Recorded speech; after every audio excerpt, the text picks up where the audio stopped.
Think then that by none action thou dost follow the way of the towel, for thy nature is action, and by hindering the discharge of thy potential thou dost perpetuate and aggravate the strife. If thou ease not nature, she will in every place. For that it wills, monstrous, gross, parasite, fall in our pain, and ruin to thee my vice of humanity, over the triumph of evil training. And of all these things, the subtlest and most terrible, enemies would have pity destructive to thy will, and a menacing tyranny, even to myself, only reveals and stands of the slave gods, false religion, false ethics, even false science.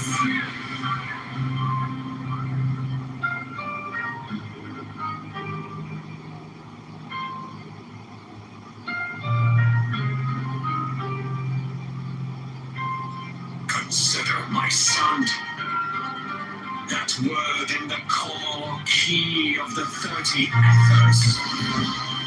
Behold the face of your God, the beginning of comfort, whose eyes are the brightness of the heavens, which provided you for the government of the earth, and her unspeakable variety.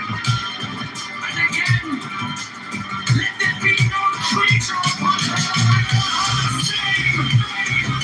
All her members, let them differ in qualities, and let there be no creature equal with another.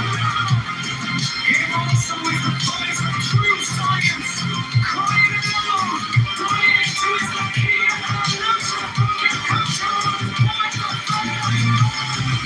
Receiving beauty in the harmony of the diverse will there. Oh, my son, that all laws, all systems, all customs, all ideals and standards which tend to produce uniformity, being in direct opposition to nature's will to change and to develop through variety, are accursed. Do thou, with all thy might of manhood, strive against these forces, for they resist change, which is life, and thus they are of death.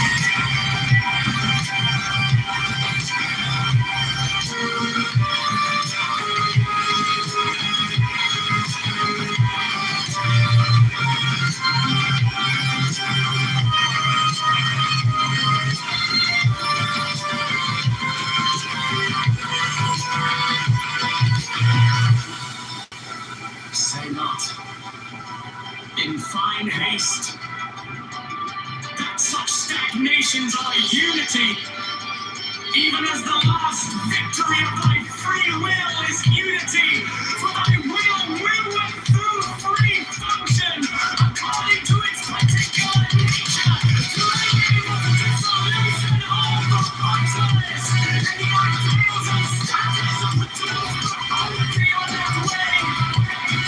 Although for thee some certain idea be upon thy path, yet for thy neighbor it may not be so set on their horseback.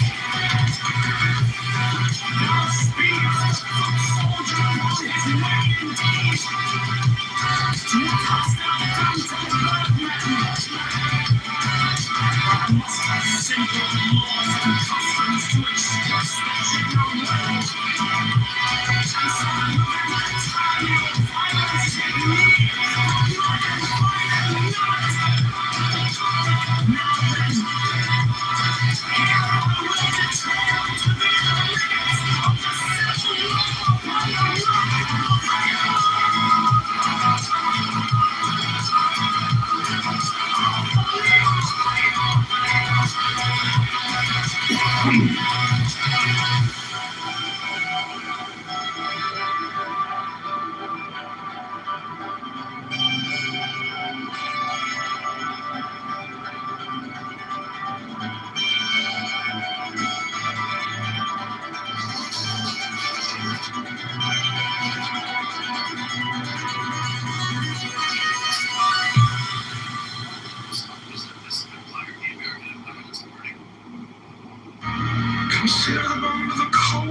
climate. How it maketh man a slave, he must have shelter and food with fierce toil. Yet thereby he becomes strong against the elements, and his moral force waxeth, so that he is master of such men as live in lands of sun, where bodily needs are satisfied without struggle. Consider also him that willeth to excel in speed or in battle, how he denieth himself the food he craveth, and all pleasures natural to him, putting himself under the harsh order of a trainer, so by this bondage he hath, at the last, his will.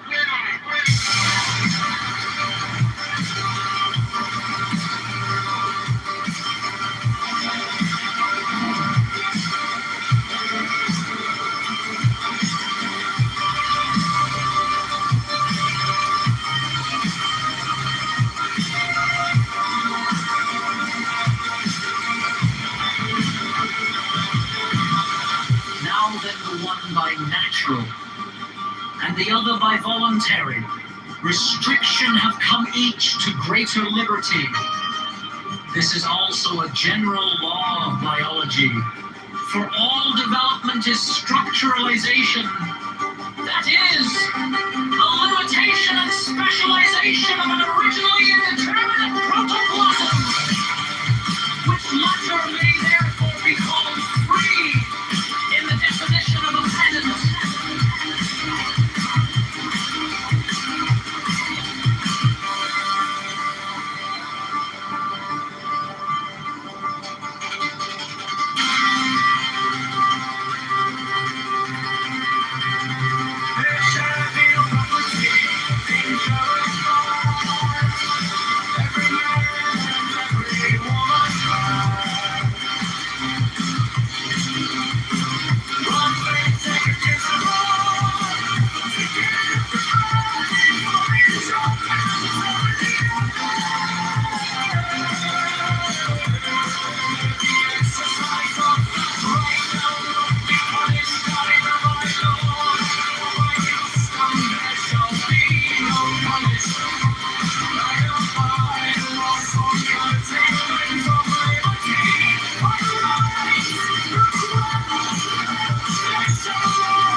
Shall be respected of all, seeing that it is the right of the bodily will. For this same reason thou shalt cause full restriction and punishment of any who may seek to limit that freedom for the sake of his own profit or desire or ideal. Every man and every woman have full right either to grant or to deny the body, as the will speaketh within. This being made custom, the evils of love, which are many, extending to the disturbance not only of body but of mind, and that in obscure paths shall little by little disappear from the face of his unspeakable glory.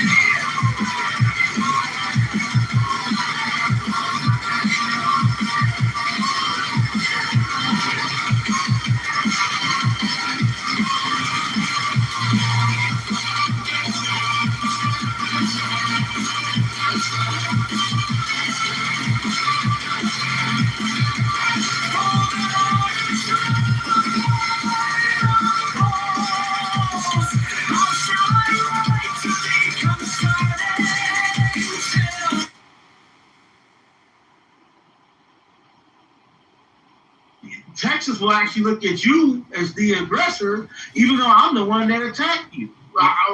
Even if I hit you first. So you understand that? Yes, let me ask you a question, Jay. That's how that state runs. All right, so one person walks up, this is Austin Metcalf, 1v1, pull out a knife, stab him in the chest. You would say, a reasonable person would say that's disproportional, right? Of course, right? Hands to knife. Doesn't really seem like it matches. Incompatible. Okay, cool. Now, we change the scenario to 9 people going against one person. Is it now reasonable to defend yourself? Because 9 people... Okay, now see what you did is you changed the the variable. Brother, can I finish the question? This is a consistency check, okay?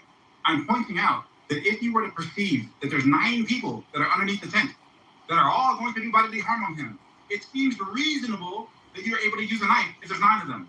If there's only 1, it doesn't seem reasonable. That's the reason why just hold on. That's the reason why we're having the discussion about who was perceived as being a threat underneath the tent. You said it was irrelevant. I just proved to you like how it's relevant.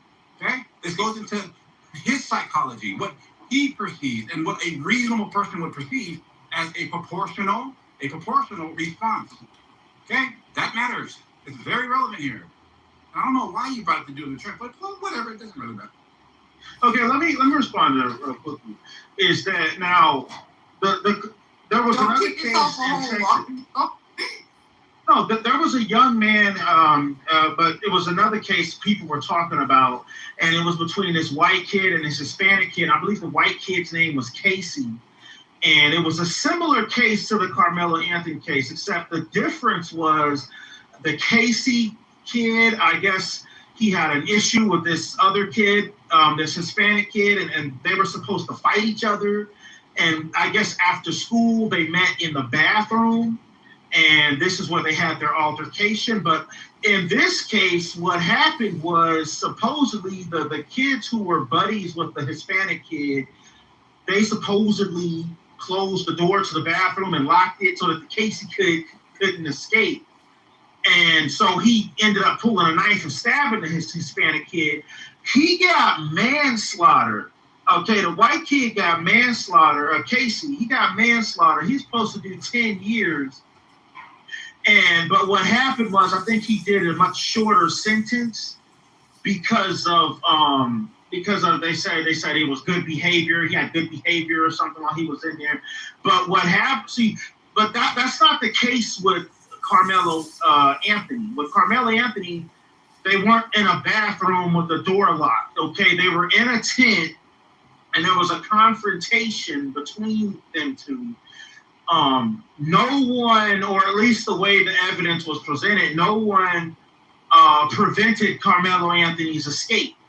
So he didn't have a justification to escalate. So that would have been the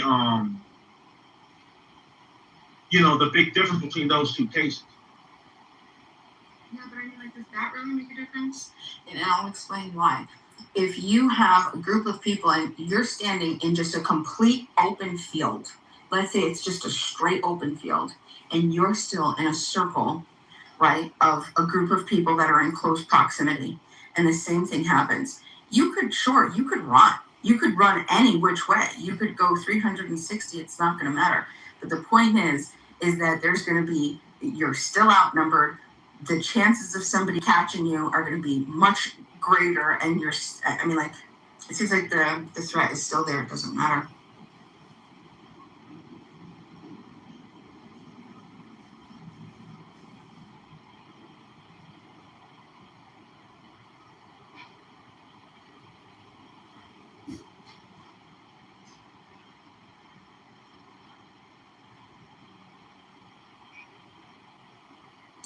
Hey guys. Can you hear me? Hey G, how you doing? Welcome. Yeah, I'm we can well. hear you. Thank you. Hey, Law, who testified that no one prevented his escape?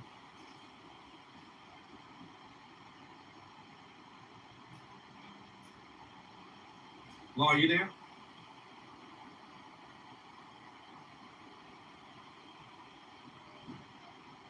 I guess it's not there. Right, I'm speaking. Okay.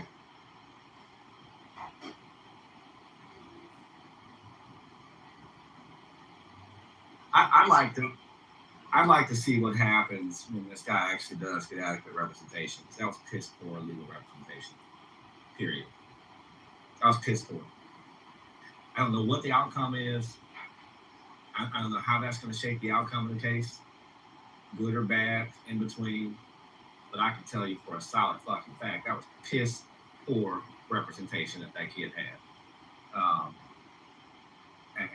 And the first grounds of appeal, I mean, this is why a lot of people don't like to do major crime cases, right? Because the first level of appeal especially in a murder case. A lot of people, it actually does get automatically appealed in most jurisdictions. And the first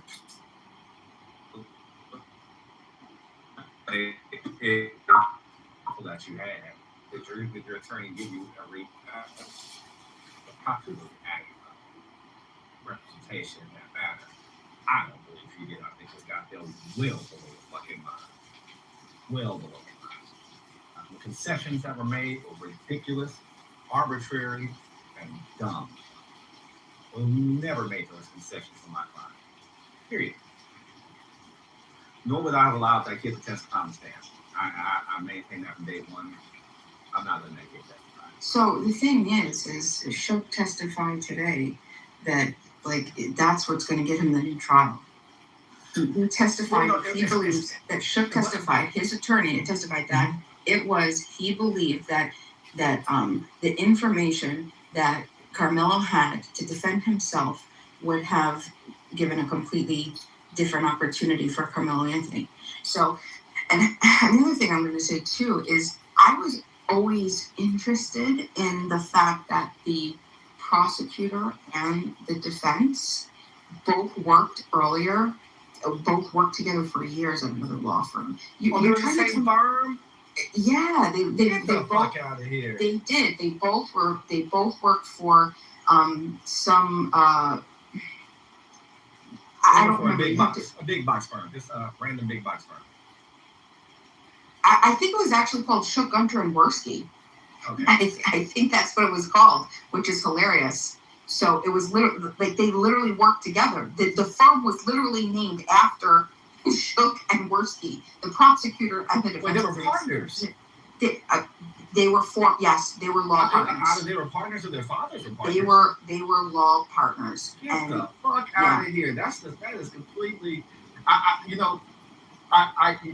You had a lane in there, a wiggle out lane.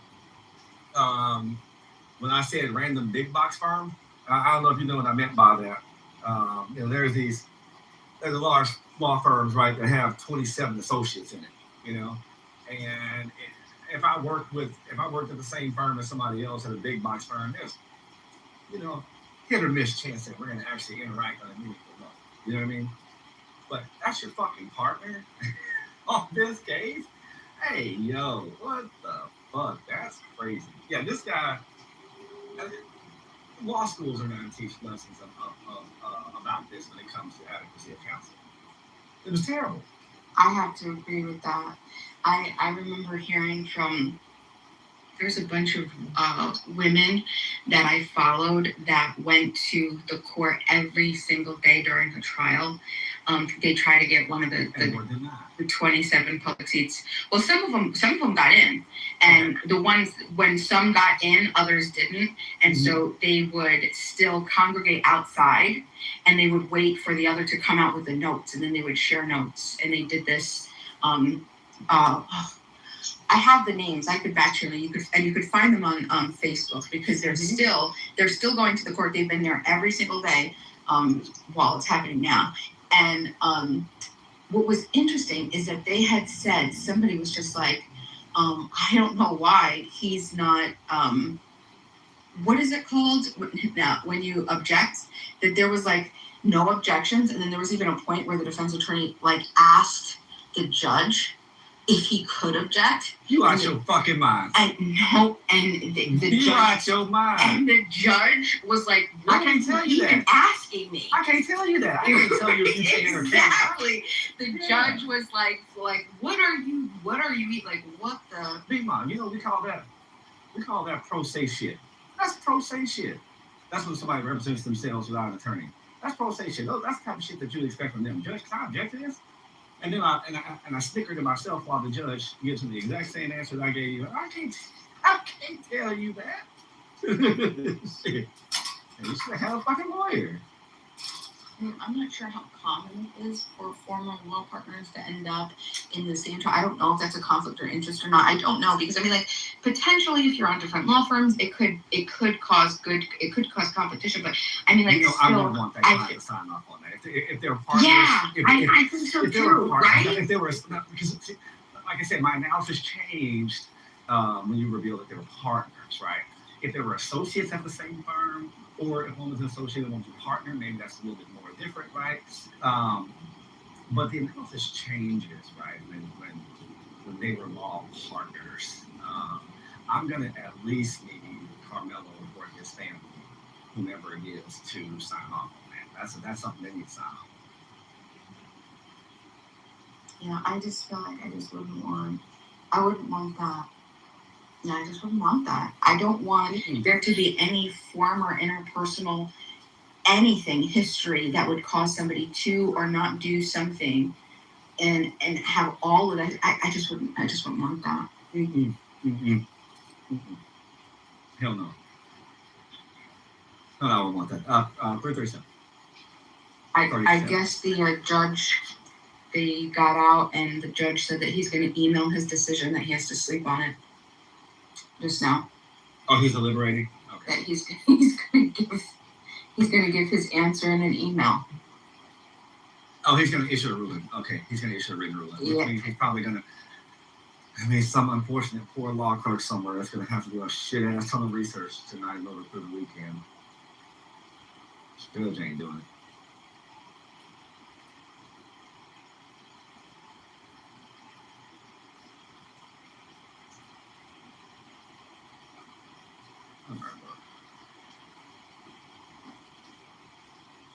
I'm worried. I guess what I'm reading right now is that he announced that he made his decision on the motion for a new trial, but he's not going to announce it in open court. Instead, he's going to file the bitch electronically.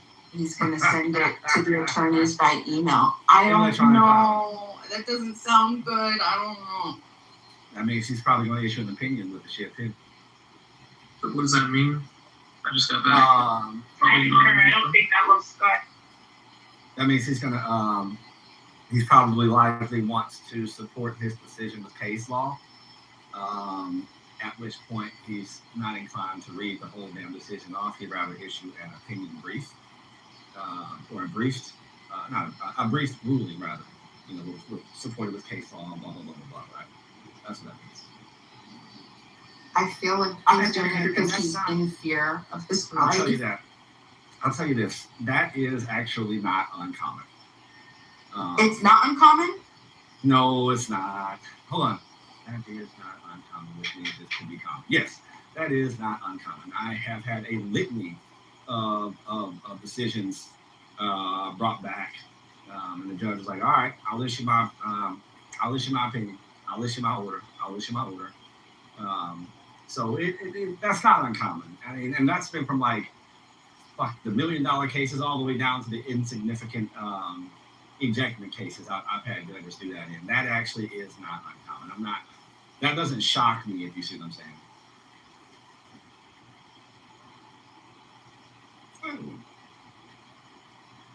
So, Beamer, you think this means one way or the other no new trial? I don't know. This doesn't feel. Let's not say that. I don't want to say it, but if I had to bet on it, I would. I just have a feeling that it just doesn't. I don't know, but that's with my uneducated opinion. If G is saying that this is common, I mean, that might change it. But I feel like with something, that's not enough. It's determination. It's just that with something like this, because there's so many emotions, and you know that there's a bunch of people, like everybody in the parking lot, everybody's waiting for this. I don't know. I feel like. I don't know. No, again, don't worry about that part. That doesn't scare me, nor does it make me excited either. Let me say that part too. That's a two-sided scale. That's two-edged sword there. Neither does it excite me, nor does it scare me, because that is just some common shit. There's really nothing to glean from that, unless you're actually in the courtroom and you saw the judge's emotions, his reactions. Some of the questions that he was interjecting back towards the attorneys, because oftentimes the questions, during a motion hearing, that's the 20 years you're building this place. It's drill on a couple of different points. The questions that the judge drilled the attorneys on can be very instructive. You know what I mean? my dad, 40-year attorney, just retired, right? He would, he got me prepared to go in. One of the things he always said is, don't be afraid, don't be shook if the judge is like hitting you and drilling you with a whole bunch of questions left and right. Because most times when they're doing that, they feel like you got a point. And they just want a little ground to stand on. They want to see how strong your foundation is before they lean in your direction. So heavy scrutiny on a person's position, could actually be a positive indicator. Yeah, well, I feel like with this whole thing, as much attention has been drawn to this case, from what I could see, I believe that it was Carmelo Anthony's family that kind of failed him in this, because even though I think he got a lot of money in like the crowdfunding, but there was an initial change, and the judge, I believe the first judge that was over his case that actually gave him bail, was a black female, and they allowed it to be changed from her to this other gentleman, the Roach, Judge Roach, who was the one that ended up presiding over the trial. Initially, his family did have a black attorney. And I believe if they had kept their first attorney, they probably would have won. What does the family have to do with that decision? It does, because here's why. The family was the one making the decisions. And what you need to understand is that they had all this money. There's supposed to be a decent lawyer costs about $20,000. Okay, a lot of people have to put up a house, or they have to put up collateral and stuff like that. The people who go and they get these lawyers who can fight these cases, usually they have a favorable outcome. His family, they took that money, and let me finish, bro. Okay. This family, they took that money. They bought a second house, which was very questionable, because that money was not supposed to be for them to buy a house. That money was supposed to be for Carmelo's legal. Was that money earmarked? And it was the crowdfunding money. Was it earmarked? I don't know if it was earmarked or not, but I know that there was crowdfunding money. You can't say what it was supposed to go for. No, it's not about what it was. That was the understanding, is that he needed the money. The people who were donating to him knew he needed it for his legal defense. They weren't giving him that money so his dad can go and buy another house. Okay. And then I realized if I blew up on the person, you like to make these like conclusion smart statements. There was one thing that you said earlier that I asked a question. I was very angry. That's good that you were there. I don't believe you heard me. Who testified that no one prevented Carmelo's escape? I realized if I blew up on the person, it could have caused a problem. Well, see, here's the thing: they were shown. As I said no evidence. The way the evidence was presented, they didn't present any evidence that his escape wasn't okay, I like prevented. That's not what you said the first time. So the way they portrayed it, now maybe if it's in a new trial, they'll portray. But in the last one, that's how it went, and what it was is that could have like there are a lot. His defense attorney agreed with the prosecutor to bring Carmelo Anthony up to the stand, which was a horrible blunder, because that was his only way to defend himself. The only way to don't get angry. Yes, it was, because how many cases have you tried? If he'd have got up there, he would have been able to at least tell his side of the story. He could have told the jury, hey, this is what happened, and I did this because of that, or he had that chance. By him not going up there, that did a lot of damage. No, it didn't. State was are you a lawyer law? It doesn't matter. I mean, I'm not up here because I'm a lawyer. Just say no. God damn, motherfucker, shit, man. Don't be afraid to answer. Just say no. It's okay. It's okay. It's okay to say no. Try it. No, I'm not. I said it for you. No worries. Fuck it. That's a horrible decision. to put a 17-year-old non-sophisticated witness on the stand with a seasoned prosecutor with a mountain load of evidence that they're trying to bring upon you. That is a blunder of a decision. I mean, the fucking man hours that would have to go into ensuring that this kid isn't going to get fucked up on that stand or tripped up on that stand is immense. My God. I would assign, for me to sign off on that kid going on that stand, It's finally time. I would have to assign a whole fucking attorney with him that started from day fucking one to work with this kid on testifying from day fucking one. It's not just as simple as you get up to stand and tell your story and the jury's like, okay, yeah. There's a whole other fucking attorney who's about to drill the shit out your ass. Do you mean to tell me that 17-year-old, emotionally immature, non-sophisticated witness was going to stand up to a strict scrutiny examination by a prosecutor?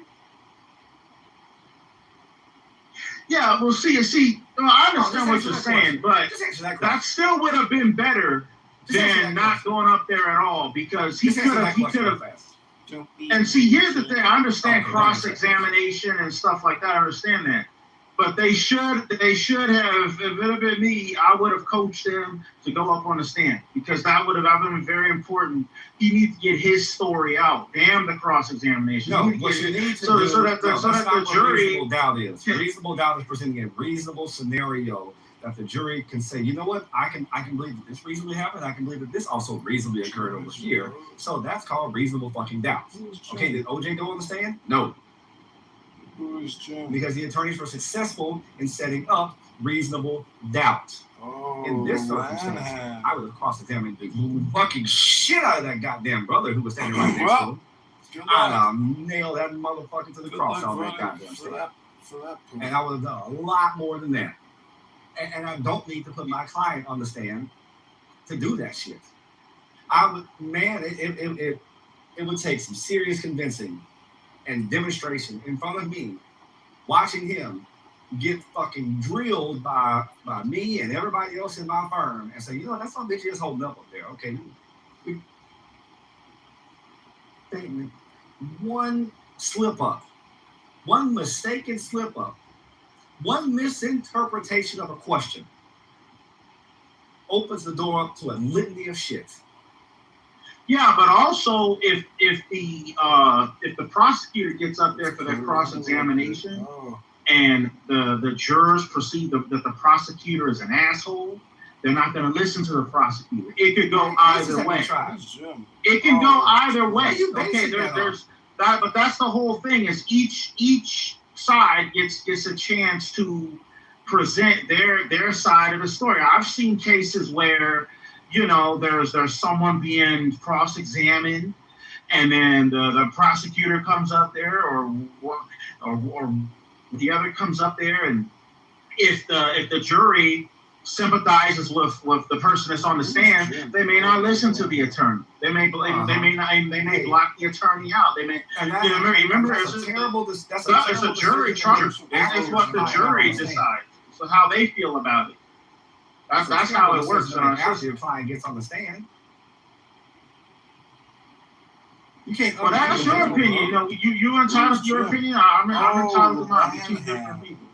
You cannot vote for shit. I challenge Jim Lanham to come to a 50-minute debate on any topic. I'm sorry. Let me think. How many clients have I ever put on the stand in criminal trial? Let me think. Dozens over 20 years. I'm trying. Can't even think about it.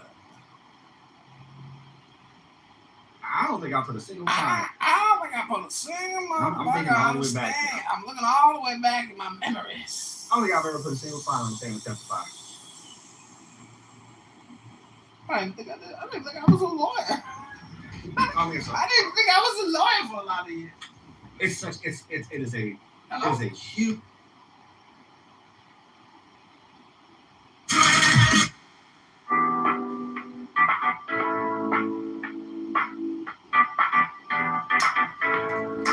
Consider the bone of a cold climate, how it maketh man a slave. He must have shelter and food with fierce toil. Yet thereby he becometh strong against the elements, and his moral force waxeth. so that he is master of such men as live in lands of sun, where bodily needs are satisfied without struggle. Consider also him that willeth to excel in speed or in battle, how he denieth himself the food he craveth, and all pleasures natural to him, putting himself under the harsh order of a trainer, so by this bondage he hath at the last his will. Now then, the one by natural and the other by voluntary restriction have come each to greater liberty. This is also a general law of biology. For all development is structuralization, that is, elicitation and specialization, an originating determinate protoplasm, which latter may therefore be called free. In the definition Not understand talking there shall be no property human that. There shall be no property human that. There shall be no property human that. There shall be no property. There shall be no property in human flesh. Every man and every woman hath right indefeasible to give the body for the enjoyment of any other.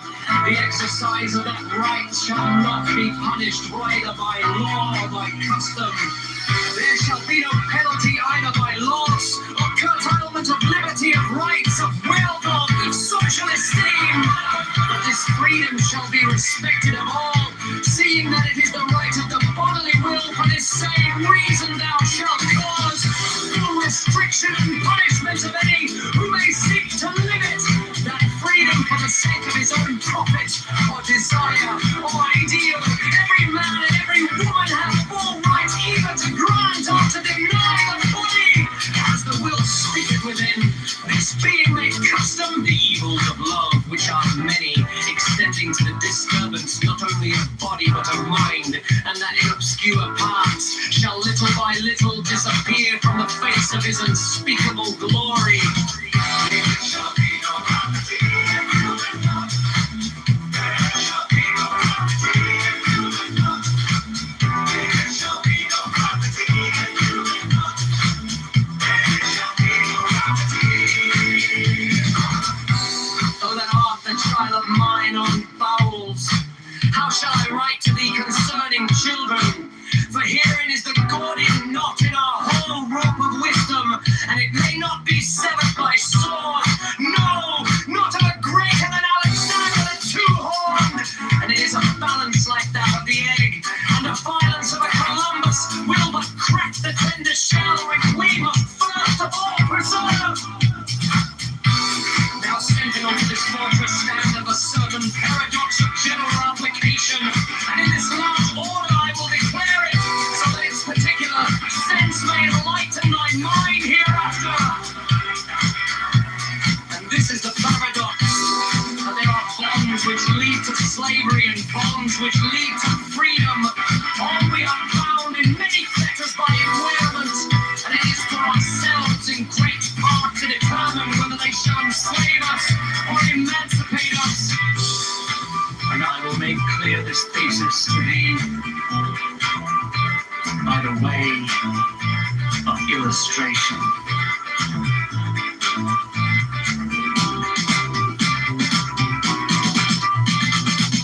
There shall be no property in human love. There shall be no property in human love. There shall be no property in human love.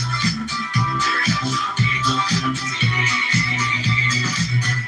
There shall be no property in human law. These think as he will concern the universe. But let none seek to impose and draw them all and know them by any greater penalty in this world or any other world. Look now, though I enkindle thee to effort in thy way, yet it is the way of thy will. And I say not even that thou dost well to haste therein, for the whole matter lieth in thy will. And to force thyself against thy nature would be an obstacle to thy passage. But if I urge thee to run, well, this race as an athlete, it is because I have perceived in thy nature that fierce lust and mighty. Consequently,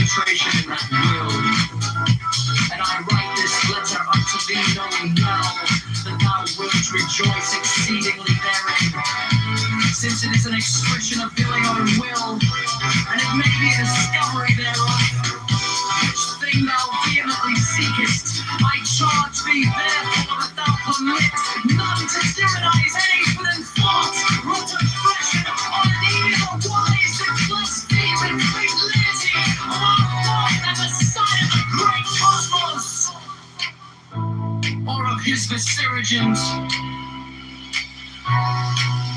in the little.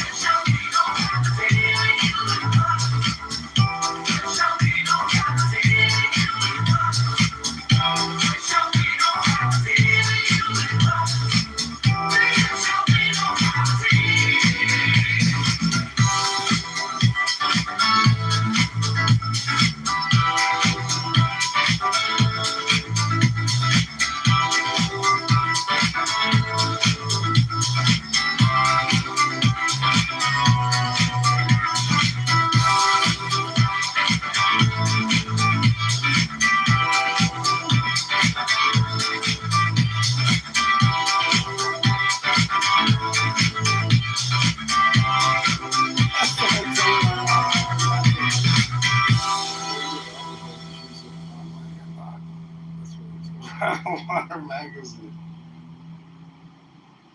Consider the bond of a cold, clear night, how it maketh man a slave. He must have shelter and food with fierce toil, yet thereby he becometh strong against the elements. And his moral force waxeth, so that he is master of such men as live in lands of sun, where bodily needs are satisfied without struggle. Consider also him that willeth to excel in speed or in battle, how he denieth himself the food he craveth, and all pleasures natural to him, putting himself under the harsh order of a trainer. So by this bondage he hath, at the last, his will.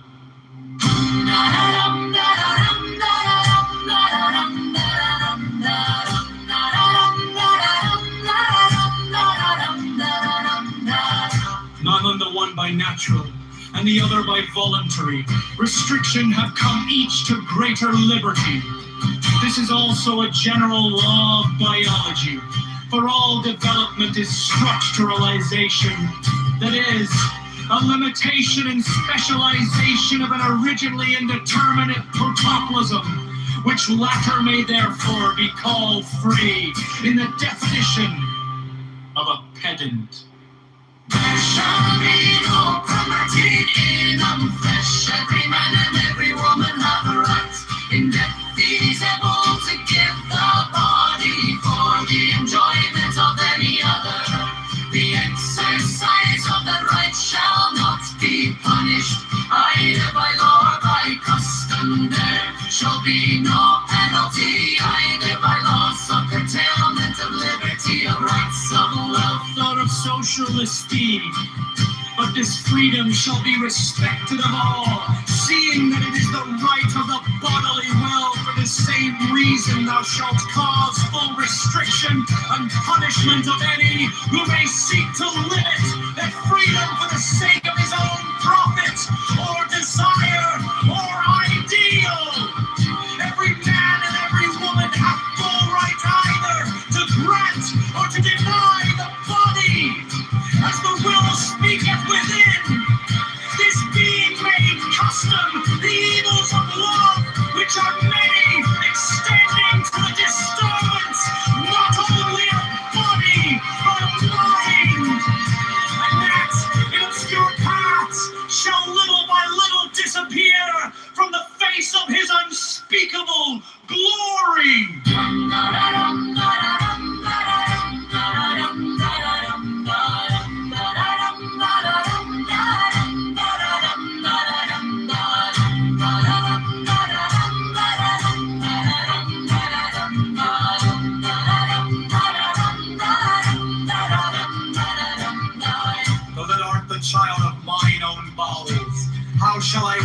study concerning children. For herein is the Gordian knot in our whole rope of wisdom. And it may not be severed by sword. No, not to the greater than Alexander the Two-Horned. And it is a balance like that of the egg, and the violence of the Columbus will but crack the tender shell, which we must first of all preserve. Now sentinel to this fortress standeth the certain paradox of general application, and in this large order I will declare it, so that its particular sense may enlighten thy mind hereafter. And this is the paradox, that there are bonds which lead to slavery, and bonds which lead to freedom. All we are bound in many fetters by environment, and it is for ourselves in great part to determine whether they shall enslave us or emancipate us. And I will make clear this thesis to thee by the way of illustration.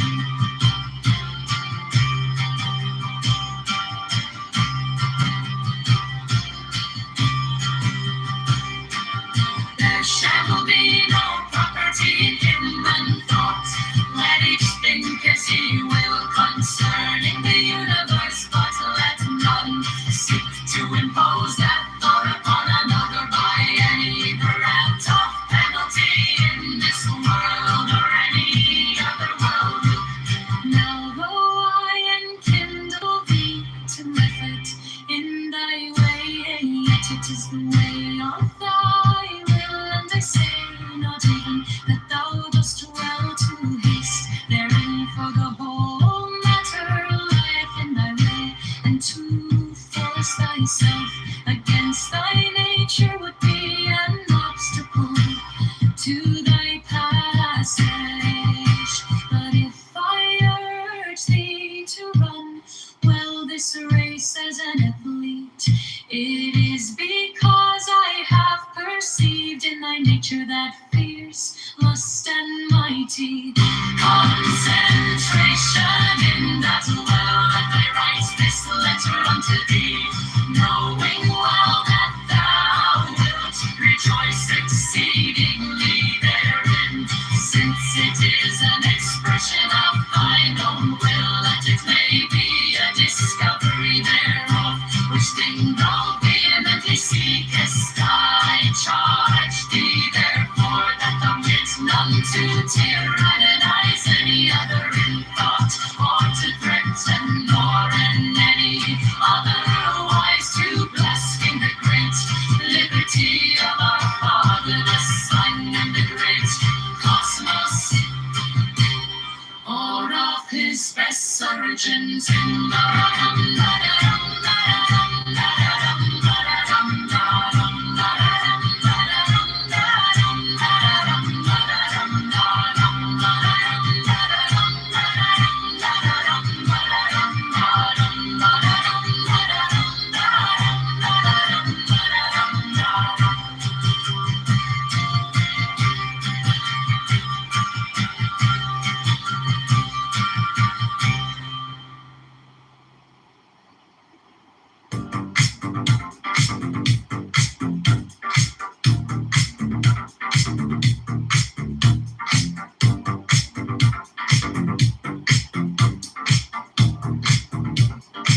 Consider the bond of a cold cremate, how it maketh man a slave.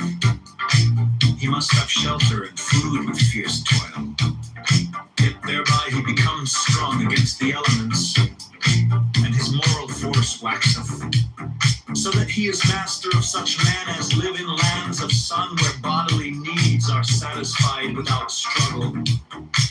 Consider also him that willeth to excel in speed or in battle, how he denieth himself the food he craveth, and all pleasures natural to him, putting himself under the harsh order of a trainer. So by this bondage he hath at the last his will. Now then, the one by natural, and the other by voluntary restriction have come each to greater liberty. This is also a general law of biology. For all development is structuralization. That is, a limitation and specialization of an originally indeterminate protoplasm, which latter may therefore be called free in the definition of a pedant.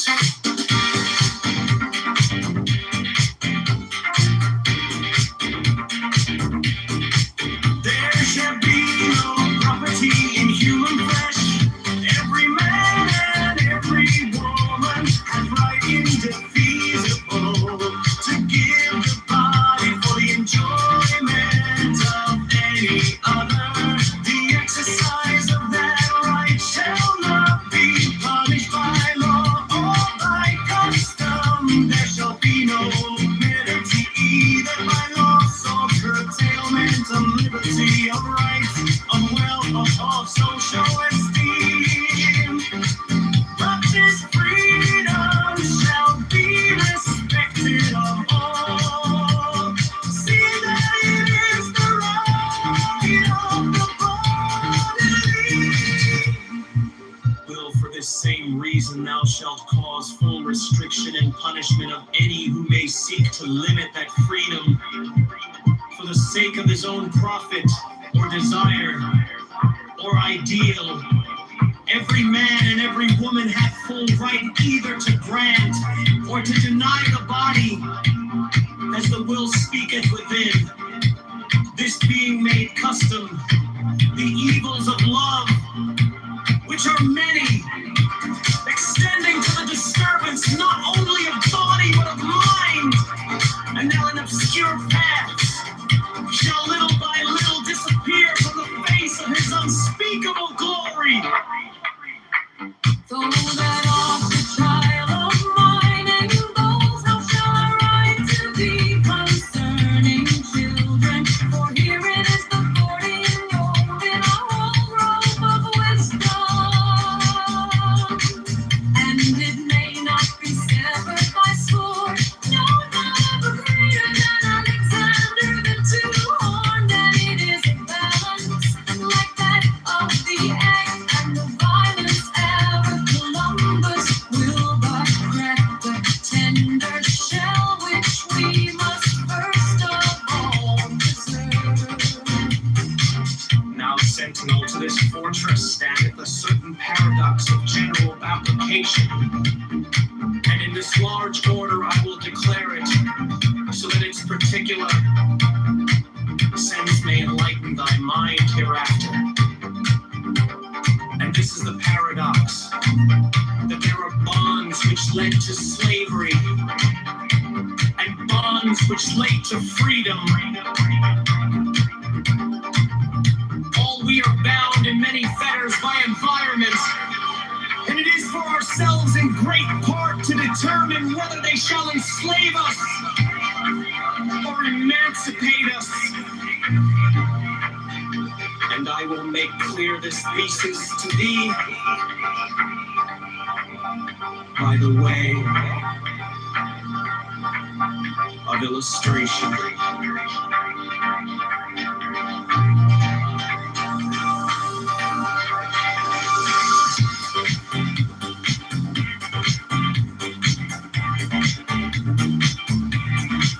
There shall be no property in human thought. Let each think as he will concerning the universe, but let none seek to impose that thought upon another by any threat of penalty in this world or any other world. Look now, the light kindle thee to afford in thy way. It is the way of thy will, and I say not even that thou dost well to haste therein.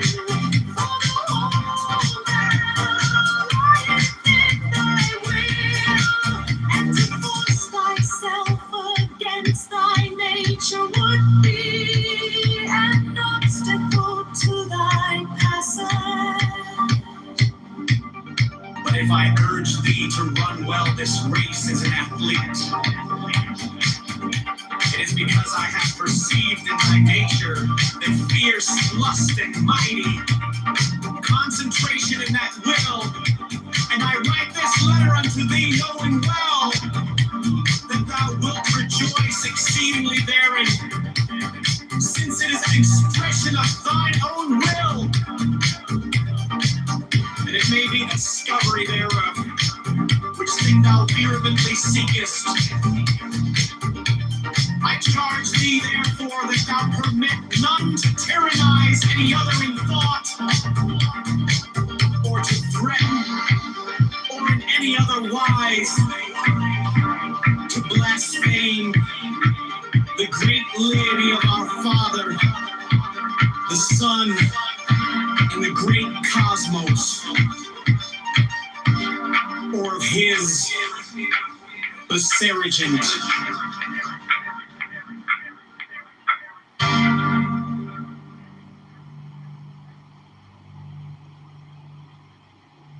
In the little.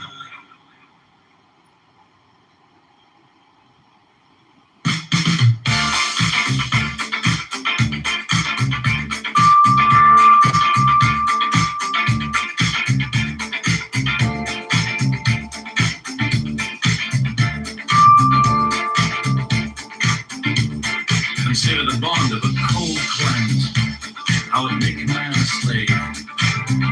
He musters shelter and food with fierce toil, yet thereby he becomes strong against the elements, and his moral force waxeth, so that he is master of such men as live in lands of sun where bodily needs are satisfied without struggle. Consider also him that willeth to excel in speed or in battle, how he denieth himself the food he craveth, and all pleasures natural to him, putting himself under the harsh order of a trainer, so by this bondage he hath at the last his will. Now then, the one by natural, and the other by voluntary restriction have come each to greater liberty. This is also a general law of biology, for all development is structuralization. That is a limitation and specialization of an originally indefinite protoplasm, which letter may therefore be called free in the definition of a patent.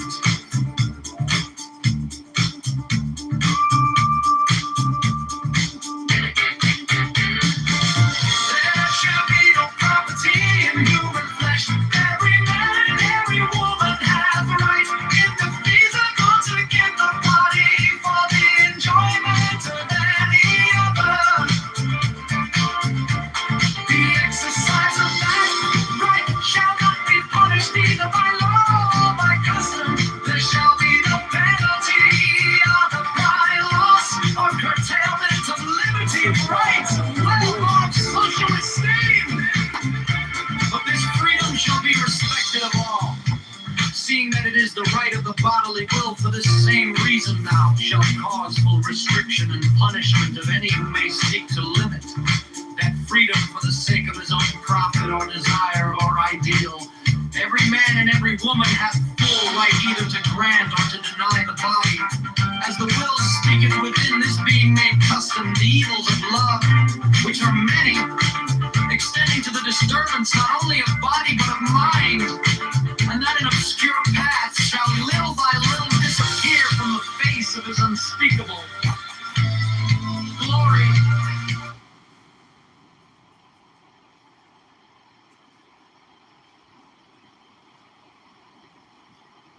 Longer a well-oiled machine that's moving along. Now, there's always been a degree of corruption. And we all know that, because there are just too many people, at the very least, trying to curry favor from people in positions of power in government who can help them. And you're absolutely right. This happens as well on the local level. So it's a question, I think, of degree. But then beyond that, it's a question of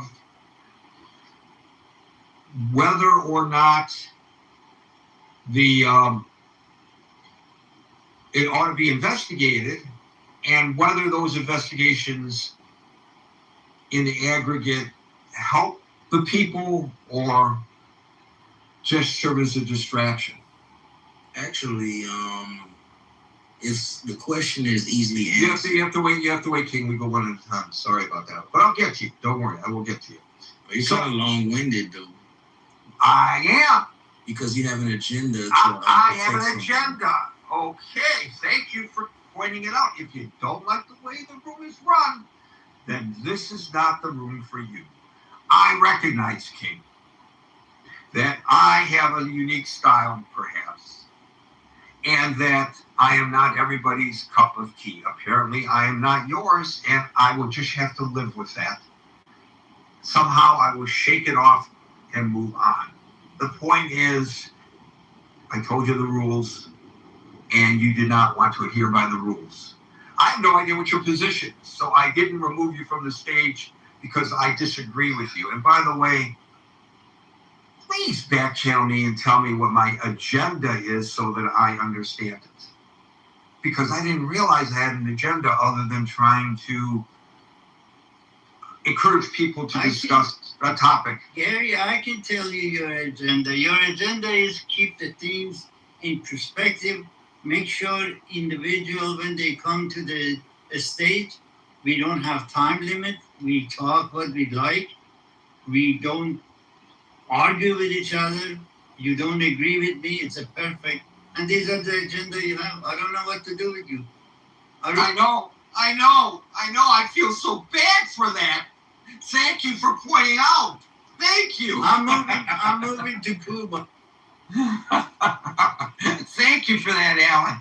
Finally, after all these years, Alan's been with me for over 20 years. 26 years now, Alan, we've been doing this. Exactly. No. We got old to get. Yeah. Of course, it didn't start on Clubhouse because Clubhouse was around 26 years ago. It started on Pal Talk. But we've been together that long, and you finally figured me out. Took you long enough. Marshall, followed by Scott. I don't know what they'll investigate, but they're going to investigate their 11 daylights out of him. So, stuff about crypto, stuff about him hawking watches, stuff about violating the Emoluments Clause. They'll probably investigate his military actions. They're just going to investigate it all. At least that's my perception anyway. To what end, then, Marshall? Is there a positive end, or is it just to help create I think for the ones who genuinely care, oversight is the answer. I think for the people who are, hoping to make hay out of it, they want to embarrass them as much as humanly possible. So, are there positive aspects of such investigations? Is my first question to you. And my second question is, as I pointed out earlier, does this become a seesaw effect depending on who's in power at what time?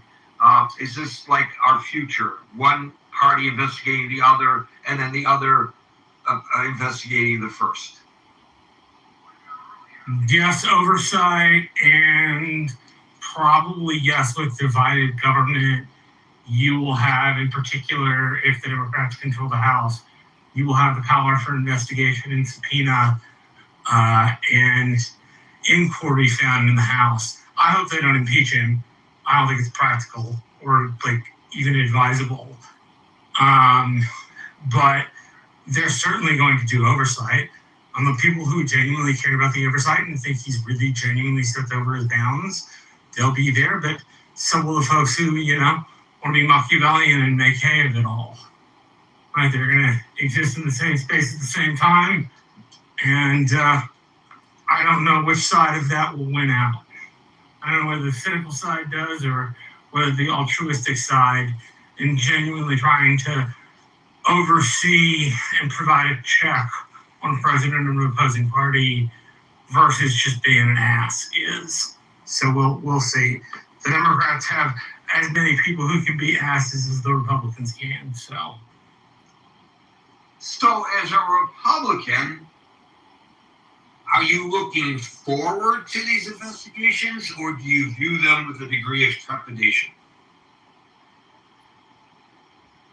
I look forward to some of the fact-finding stuff. I don't look forward to the, let's make them look as bad as humanly possible game that will quickly ensue where they hold public. And let me just ask you one other question. What's not part of this discussion is what Anson refers to as the Great Divide. I'm beginning to believe, based on some of my most recent social media interactions, that we basically have a social media civil war.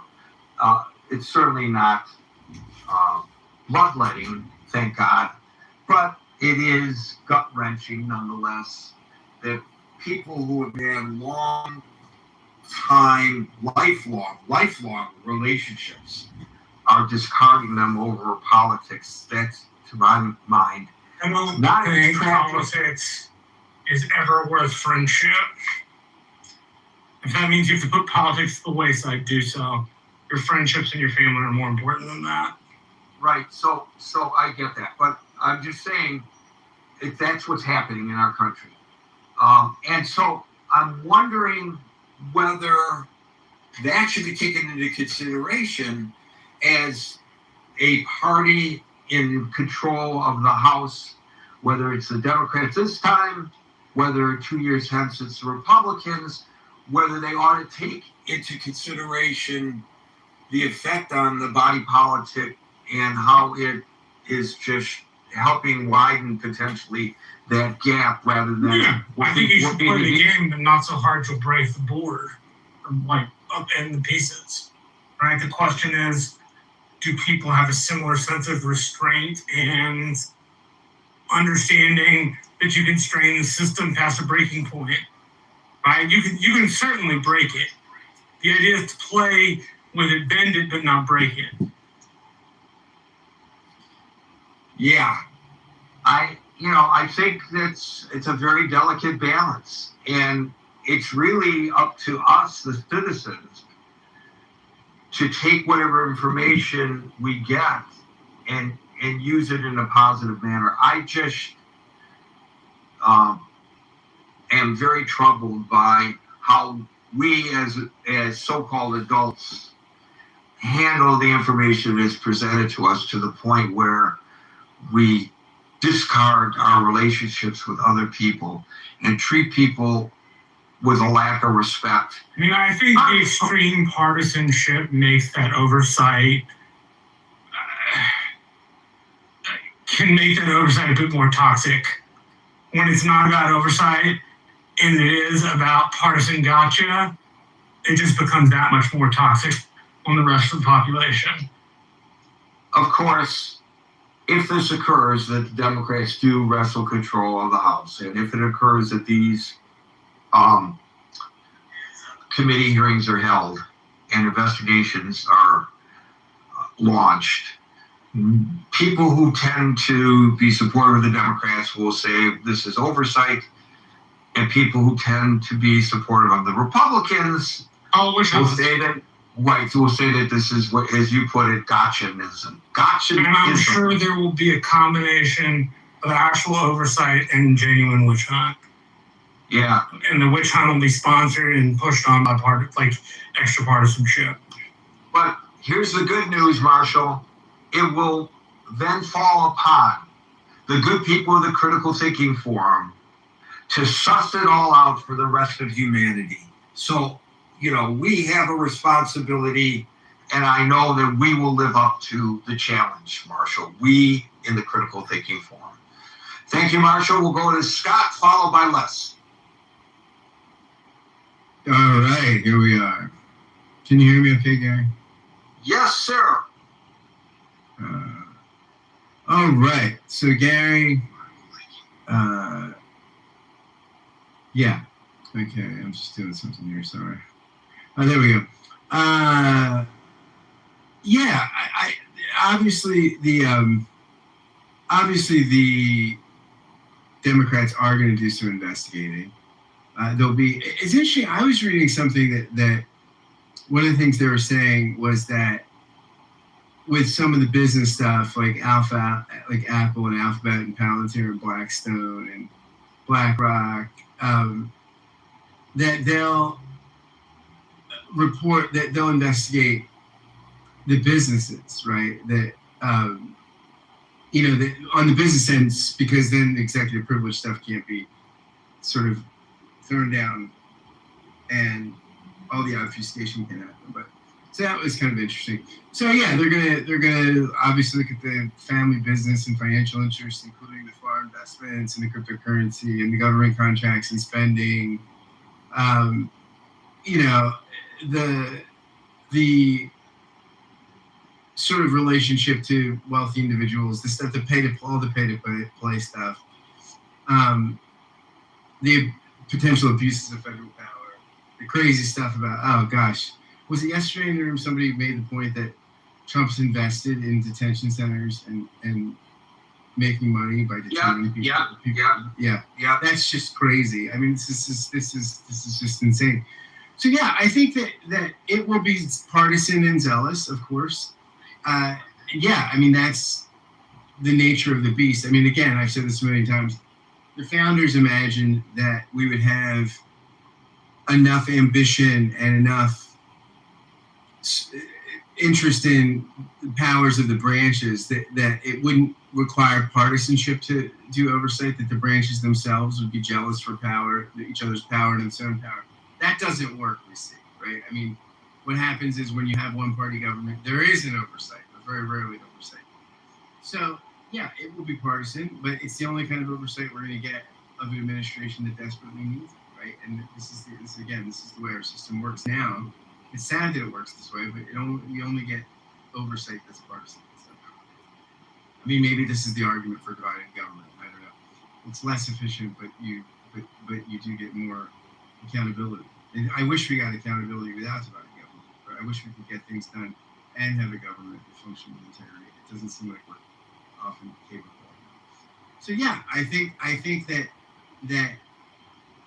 yeah, I mean, it would be. I hope it's not as. I hope the Democrats are not as tawdry, as vile, as vitriolic as Trump is.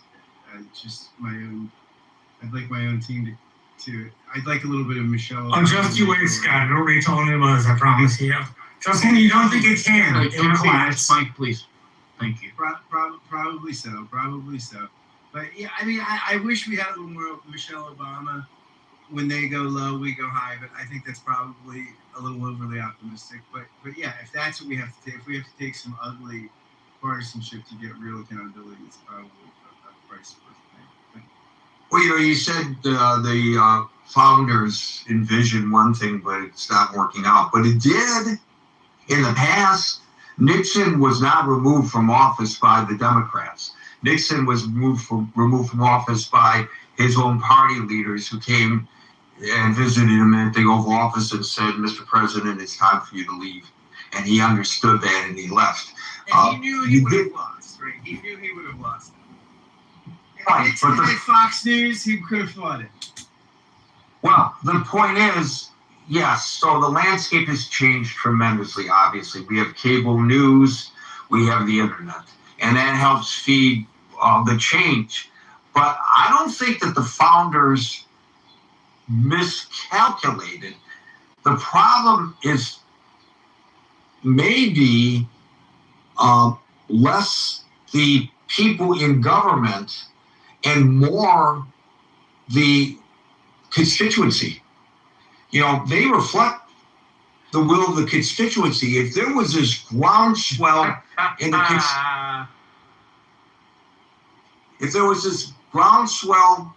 in the among the constituents for a different attitude toward this than we have, then they would probably act with a different demeanor, Scott. I mean, I think there's some of that, right? There's some of this, we say we want compromise. We say we want, conciliatory working across that. We say here in the Critical Thinking Forum, but if you, no, but I mean, voters often say, depending on the poll, right? But yet voters tend to vote for firebrands, right? They tend to vote for the AOCs. They tend to not vote for the Joe. You know, you compare the firebrands to the folks who are, you know, the Fettermans or the people that are sort of in the middle, or at least have this sort of independent spirit, conciliatory spirit. They're, you know, you know which ones have the majority. The other problem, I think, is that everything goes to the executive branch, right? We look to the president to do everything. So when your guy's in office, or gal, and hopefully one day it'll be gal, you say to them, go and just get everything done you can, and we've freighted everything over to the executive branch. And so, I mean, I think there's a combination of things, but I think, like I said, the founders imagined that the branches would be independent and would want their authority and respective space and boundaries, you know, respected.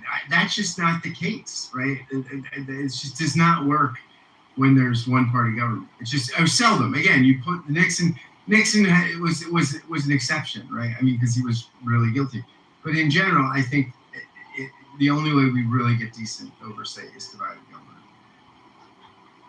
Scott, when the founders created this system, and when they foresaw that there would be jealousy between the three branches, and that would serve as a check and balance one upon the other, they did not write into the Constitution that there would be two parties. No, of course not. But that's what it's evolved into, right? Right, and that's you also can't find any expression of Republican sentiment or a democratic democracy sentiment without a sense of faction. Faction always develops. There's not a proto form of democracy or republic you can think of that doesn't also have its own faction. Washington warned against it, but it's the natural tendency of humans to form faction. You mean you're saying that we are biologically, we are wired to be into tribalism? We are biologically wired to set ourselves up in groups. Yes. Madison thought to some degree, right, that would the size and scope of the original republic would mitigate it because you'd have so many factions, right? Because it was so sizable that you have that would make the factionism more manageable, right? But yeah, of course the founders didn't envision this problem. But this is what we have, right? We have a partisan system, which, yeah, I mean, it's not great. I mean, some days I think I'm envious of people in a Westminster parliamentary system, right? We just win a majority and run the table until people are tired of you. And then the other party gets to govern, right? And, you know, it has fewer checks for minorities. It's in some ways more efficient, but our system is different, right? And so our system, unfortunately, seems to require divided government to work, to actually function the way the founders wanted it. The best part of the Westminster parliamentary system are the backbenchers. Oh, I love it. It's exciting. Okay, it's fun to watch. Billy followed by William. Hello, gentlemen and ladies. That's a great start. See how he started, Scott and Marshall, with gentlemen and ladies. Yeah, excellent, Billy. Excellent. Whether you do or not, it is greatly appreciated. It's going downhill from here, believe me. So, you know, do I want it investigated? For example, when someone says to his IRS, I don't want to be investigated. I don't want me or my family ever to have any of our taxes to be audited ever again. That is something only a criminal would ask for. Yes or no? What do you think? Well,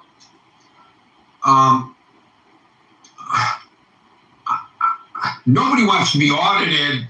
Billy, you don't want to be audited, and neither do I. And I absolutely want to be audited. I pay my taxes. I don't want to be audited. Screw that. Out here. Only a thief Only a thief says don't audit me. Only a thief. No, I said don't audit me because it involves like far too much participation on my part. If you audit somebody, you have to go back and you have to get all of their like original records. I only know this when my parents went through it. Right? Like it's an incredible inconvenience on the person being asked. Michael, if we're being realistic, we understand that when someone is caught selling pardons to people who, are criminally engaging in crypto trades that are dishonest, who steal from Medicare, when someone, says, I'm taking this dictator because he's a drug dealer, while letting another dictator have a pardon after selling billions of cocaine into this country, we have a criminal as president. Should we not investigate him? Should we not investigate why a person who would assume to lead the Department of Justice takes a criminal like Ghislaine Maxwell, a rapist, and gives her a better situation, a better prison? What's that all about? Maybe we should be investigating. I really don't want to live in a world where if you have lots of money and power, you get to rape little girls. I think we should investigate. Okay, let me just be very cautious about this. That we're not accusing the president of raping little girls. I am. Well, that I can't allow on the stage. You can suspect anything you want. There's no facts and evidence of that, and there's been no charges of criminality with regard to that. And you have to understand that even though he's the president of the United States and the bar for slander is very high for a public figure, especially the president, that can get you in trouble, and I'm going to protect you from getting into trouble by removing you from the stage. I can't undo the bell that was rung, but I can protect you from further self-incrimination. Look, your first question and your second question were not the same. Your first question is, if a person doesn't want to be audited, then he must be a criminal. So I guess if a person takes the Fifth Amendment, he must be a criminal because he's trying to hide something. Nobody wants to be audited. It's time-consuming. It's expensive.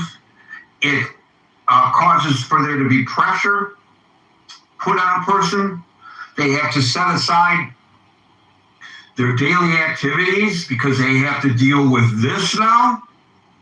It doesn't mean that they're a criminal because they don't want to be audited. Now, it's not like it takes 10 minutes out of your day.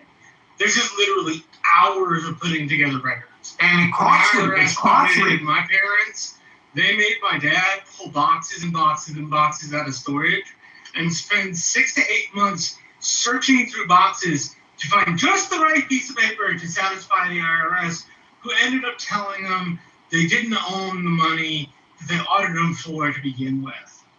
So I have a very skeptical relationship with the people that do our taxing. You can't avoid it, but it's not somebody who doesn't want an audit is not therefore somebody who's a criminal. Right. Now, the second point that he made about the importance, given the way this president conducts himself, of a congressional investigation or congressional investigations into the various things that he raised up until the time that he made an accusation that I cannot allow on the stage. Those are legitimate arguments.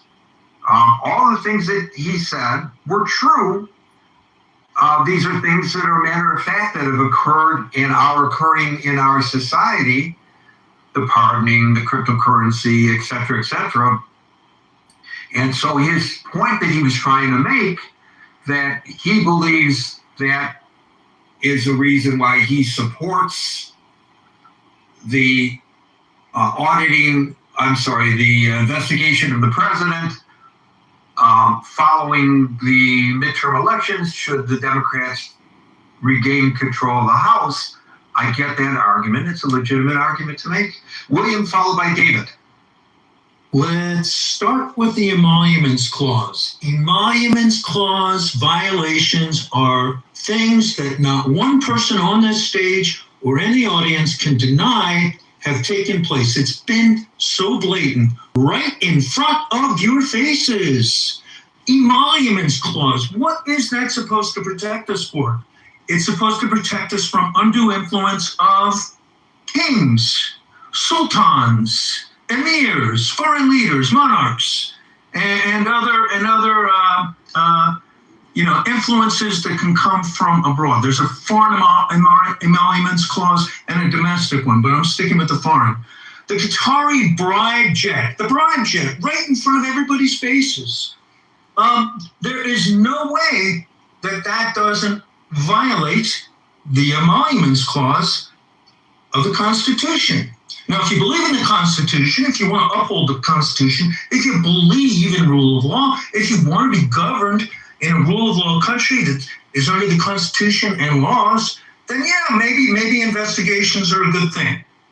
So that's just to start with. That's just one. Especially William, now that the Supreme Court has ruled that a president is indemnified from prosecution if what the president did was in his duties as president of the United States. So the only thing left, if in fact a president violates that clause or anything else, the Constitution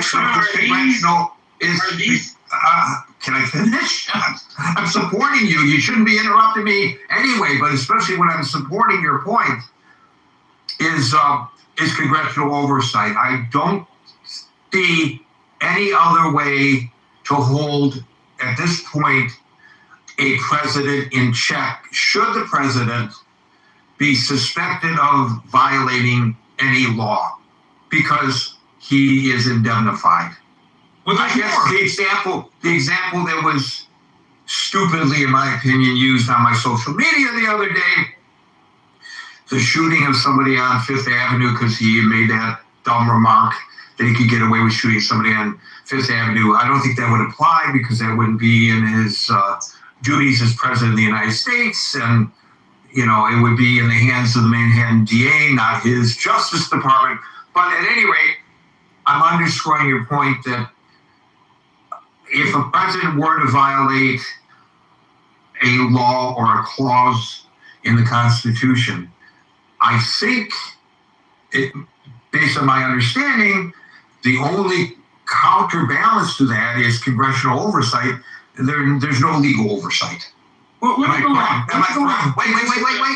before you go on. Am I correct about that? You're an attorney. Is there a way? No, there's no action at law in a civil court for an American citizen to file a lawsuit to say no, or criminal complaint. It's not a criminal violation. Well, maybe bribery is, and that's why I want to get to my next point. So if you create a vehicle, what's this crypto company called? One of them is called Liberty Financial or something, where you've created a vehicle so that people who want to curry favor with can just shove money into your pockets. I mean, just shovel money into your pockets. So the Qataris wanted to get access to some sort of microprocessor that we were keeping secure because we didn't want to have that level of advancement. They wanted to have the microprocessor so that they could run their own AI data centers or whatever they wanted to do with it, and it was forbidden to them before. But they shoveled enough money into the Trump cryptocurrency that all of a sudden Trump says, I don't want to care about the national security. I don't care about that end of it. Let me get you those microprocessors. And so they did. So those are just two blatant examples. And do we need congressional oversight, whether it's in the form of an impeachment inquiry or not, to unearth that? Yeah, I think we do. I think we need to flesh those things out. I think there's a lot of evidence. There's enough prima facie evidence that if it was a crime, you would be able to get a warrant, but at least the Congress can exercise oversight to flesh those things out and try to make the president live within the law for things for breaking laws which are not part of his official duties. Granted, the president is above the law. This president is getting permission to break the law that no other president ever needed. But this one has permission to break the law as long as he does so within his official capacity for official duties. Is this taking bribes? Are the hearings going to be held on closed circuit season? And they're going to be put on Fox News, MS Now, and CNN? Because the answer to that signals serious. The opposition would be about an oversight. I don't see any reason not to have public hearings. Televised for Fox News, then they're not serious about it. No, they want it done and they want it done so people can take snapshots for their campaigns. Let me respond to that. How do you reach that conclusion? Hold on a second, Wayne, please. How do you reach that conclusion, Marshall? So you're saying that the transparency of coverage of important congressional hearings is less important than the fact that they can make political hay out of it? Obviously, whenever there are congressional hearings, as just a matter of course, when it's put on cable news, it's meant to be on cable news. It's meant for public consumption, like Gladiators. When the only cameras, if it's on C-SPAN, right, it's boring. And if it's boring, that's not true. Then that's not real oversight. If it's gotcha questions and one political zinger after another, that's not actual oversight. The Republicans pioneered that under Obama. It's not actual oversight. It's just making political hay. And this is the thing I was talking about, where you'll have true people who want to do oversight, who are willing to take it behind closed doors or willing to make it boring, and then the people who want to sensationalize it and put it on cable news for everybody to consume and treat like gladiators. And okay, wait a minute. Did you just make the recommendation? Did you just make the recommendation that this kind of oversight should be done behind closed doors? That it should be done in view of C-SPAN cameras and should be, when needed, done behind closed doors, and particularly if it involves classified or sensitive governmental information.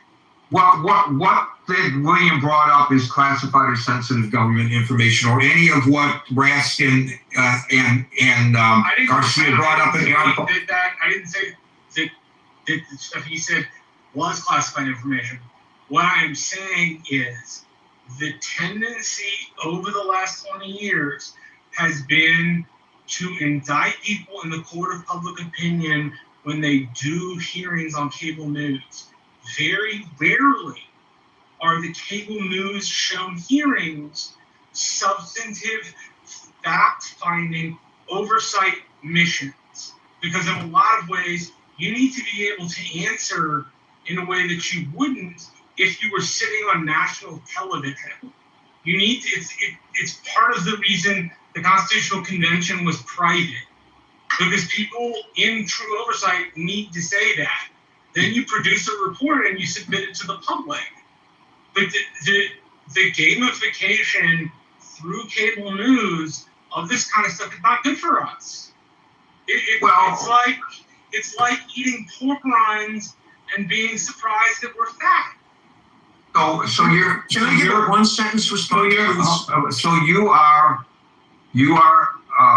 arguing against the argument that I might make, that it is in the public interest to know what the oversight committees are doing with regard to the administration. I think I'm one who believes in full.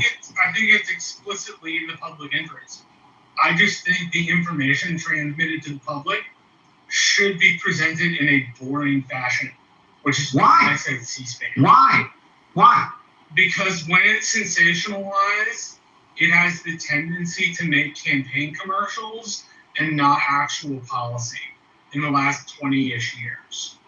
That's been the result.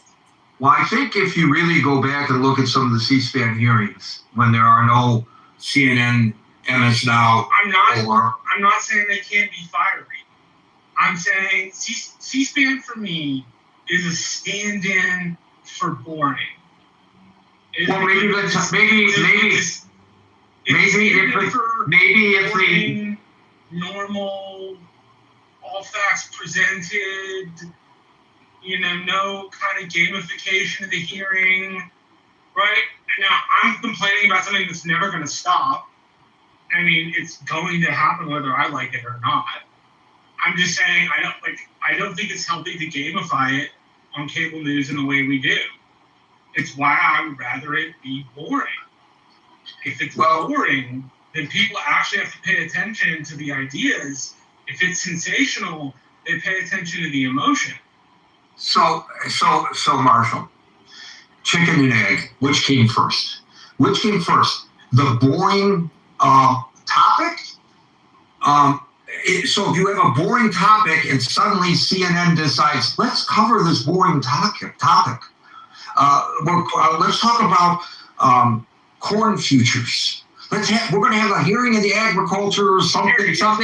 Let me finish asking before you respond. They have a subcommittee hearing on corn futures. They're holding out there in Iowa. And CNN says, you know what? Let's go cover this. It's going to suddenly become this fiery discussion? Or is it possible, Marshall, that of course the cable companies, the print media, the radio media, the web media are going to be attracted to topics that tend to be contentious and exciting to cover? Yeah, it leads. As I said a minute ago, the thing that I don't want to happen is going to happen. There's going to be a section of Democrats that are genuinely interested in oversight, and will do the oversight. There will also be a section of Democrats who will vie to have that stuff put on television for no better reason than campaign commercials. And I'm saying the campaign commercials. Okay, you made the point, and I guess we will agree to disagree on the point. I don't understand even why the point was made, but I hear your point of view. And there are probably others that feel. So you're saying that these hearings are going to be performative and not with the intent of alerting the American public to what's going on with this particular administration. Yes, right? That's exactly what I'm saying. I'm saying that it's intended to win, not to be performative. Okay. William, go ahead. Marshall, the reason we have almost all judicial proceedings, which is analogous, open to the public, is because that avoids them being a star chamber.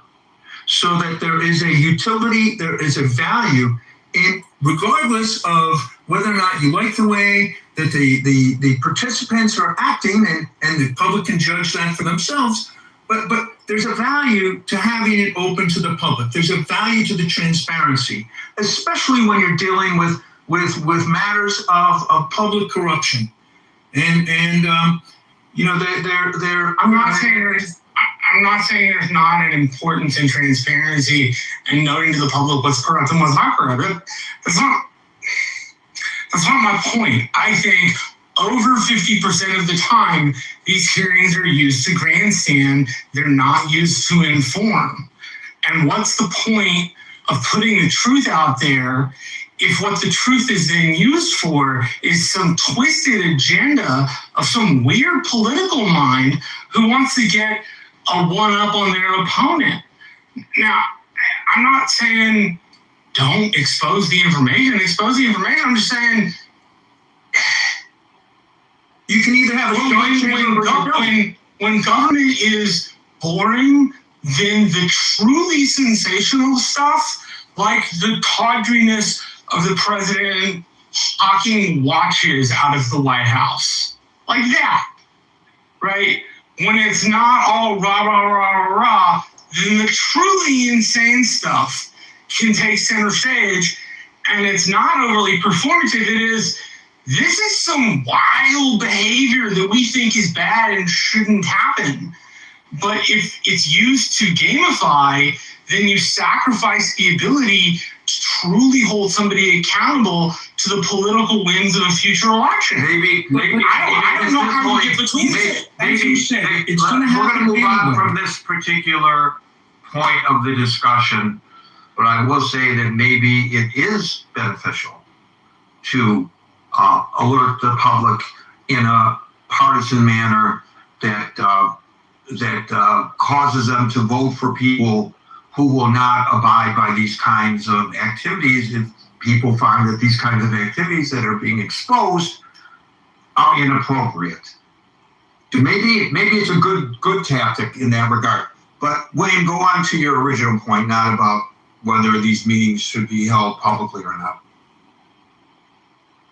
There have been various kinds of corruption, self-enrichment, things that really should be aired to the public. And the action, the activity of actually airing them might actually curtail, because we got 2 years and 5 months more of this.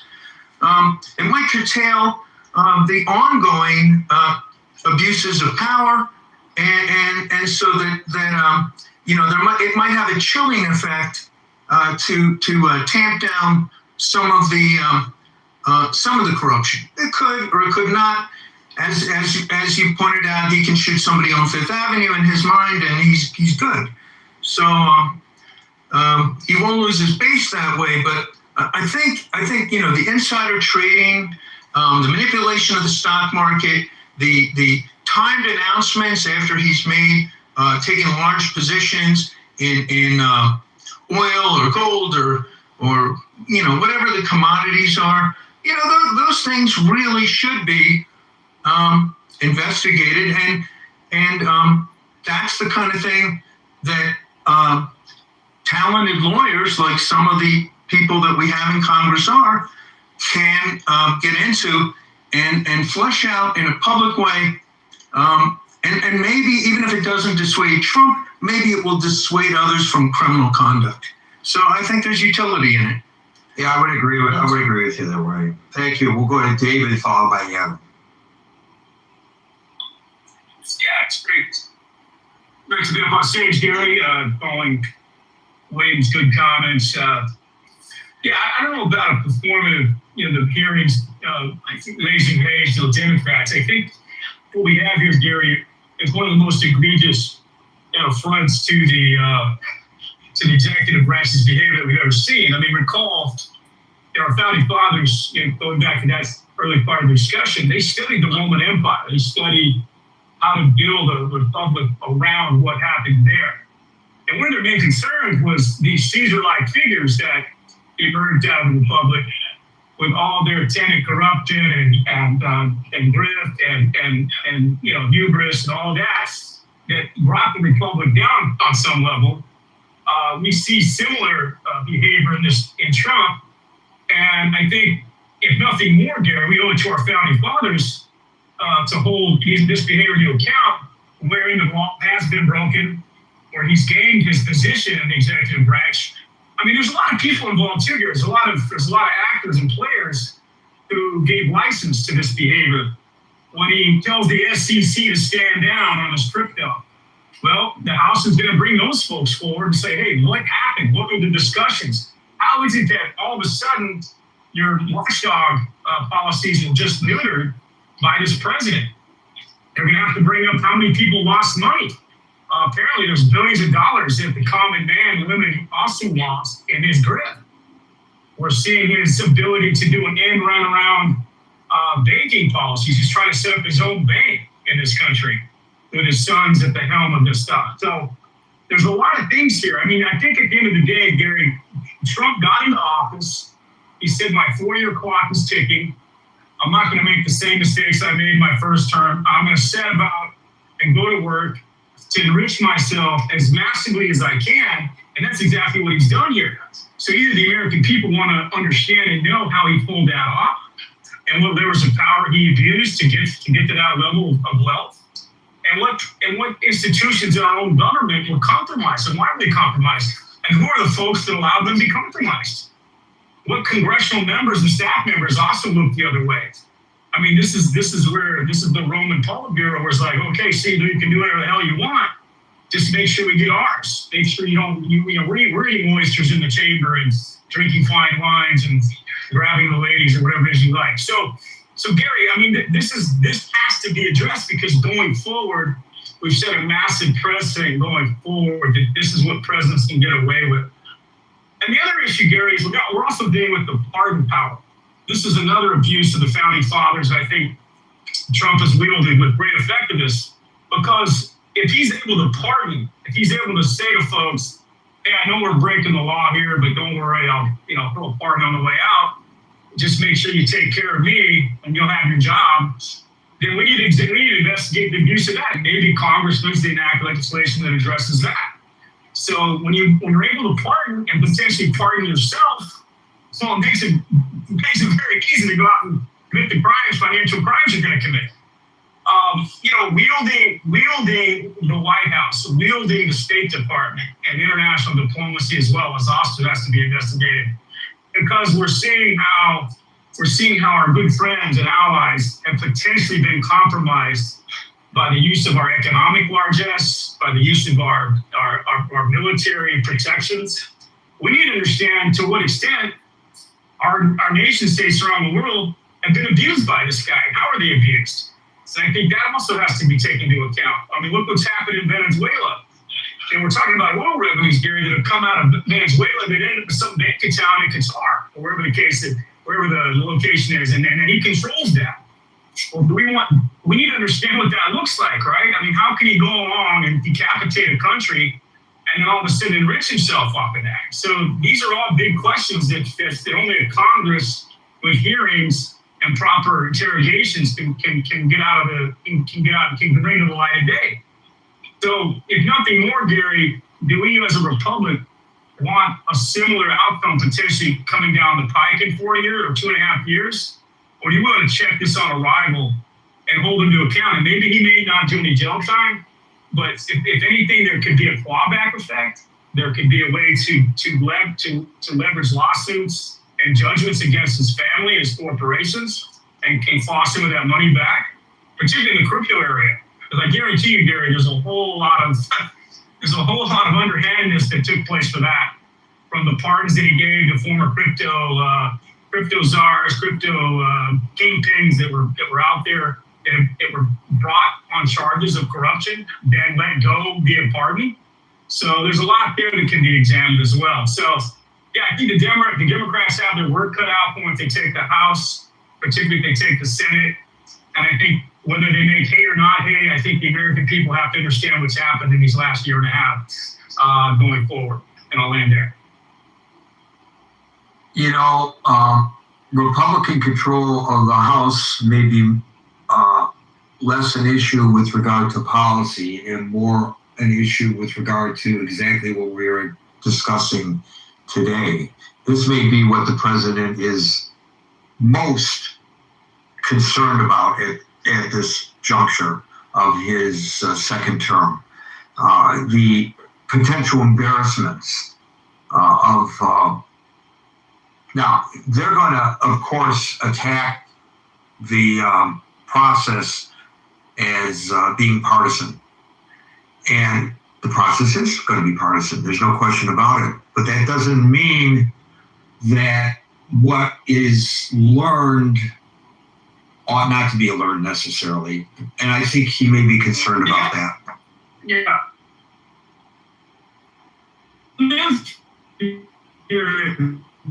You're underwater now, David. I think we have to really pinpoint here. Is that better? No, we kind of lost you. Sorry, buddy. Adam followed by Z. I mean, I don't know what Republicans expect to happen when Democrats take office, but they spent the last 2 years owning the libs, and they've made the libs very angry, so they should expect extreme vetting, as it were, right? Like, you knew what it was when you got in office. You did Doge. You had American citizens shot in the face and left to die in the middle of the street, and then lied about them attacking the cops or the ICE agents, right? You got all this insider trading crap going on, which is fine, right? You did what you were going to do, and now it's going to be time for some payback. And people just like, you just got to be an adult about it and accept that like your actions have ramifications. That's just what it is. And I'm not going to be here for the crocodile tears, right? Like, I don't want to hear anybody crying and bitching about it, because this is the world that Donald Trump has run. He did not govern and does not govern for all Americans. He governs for, he doesn't really govern for his voters, but he definitely doesn't govern for people who live in blue states and blue cities, right? So you should not expect when we get into office that like it's going to be all peaches and cream and we're going to work together. That's not going to happen, right? You should expect the full force of whatever power Democrats have to be used to the full extent of possibility. And you can cry about it when it happens, but like, that's just like what it's going to be. And like when you were in power, you weren't governing in a way that would lead to any other outcome but that. So accept what is going to happen, because it's going to happen, and take it like a man. Don't cry about it, right? Have a stiff upper lip. You know what this guy's done. You know that like your party's provided no oversight this entire time, right?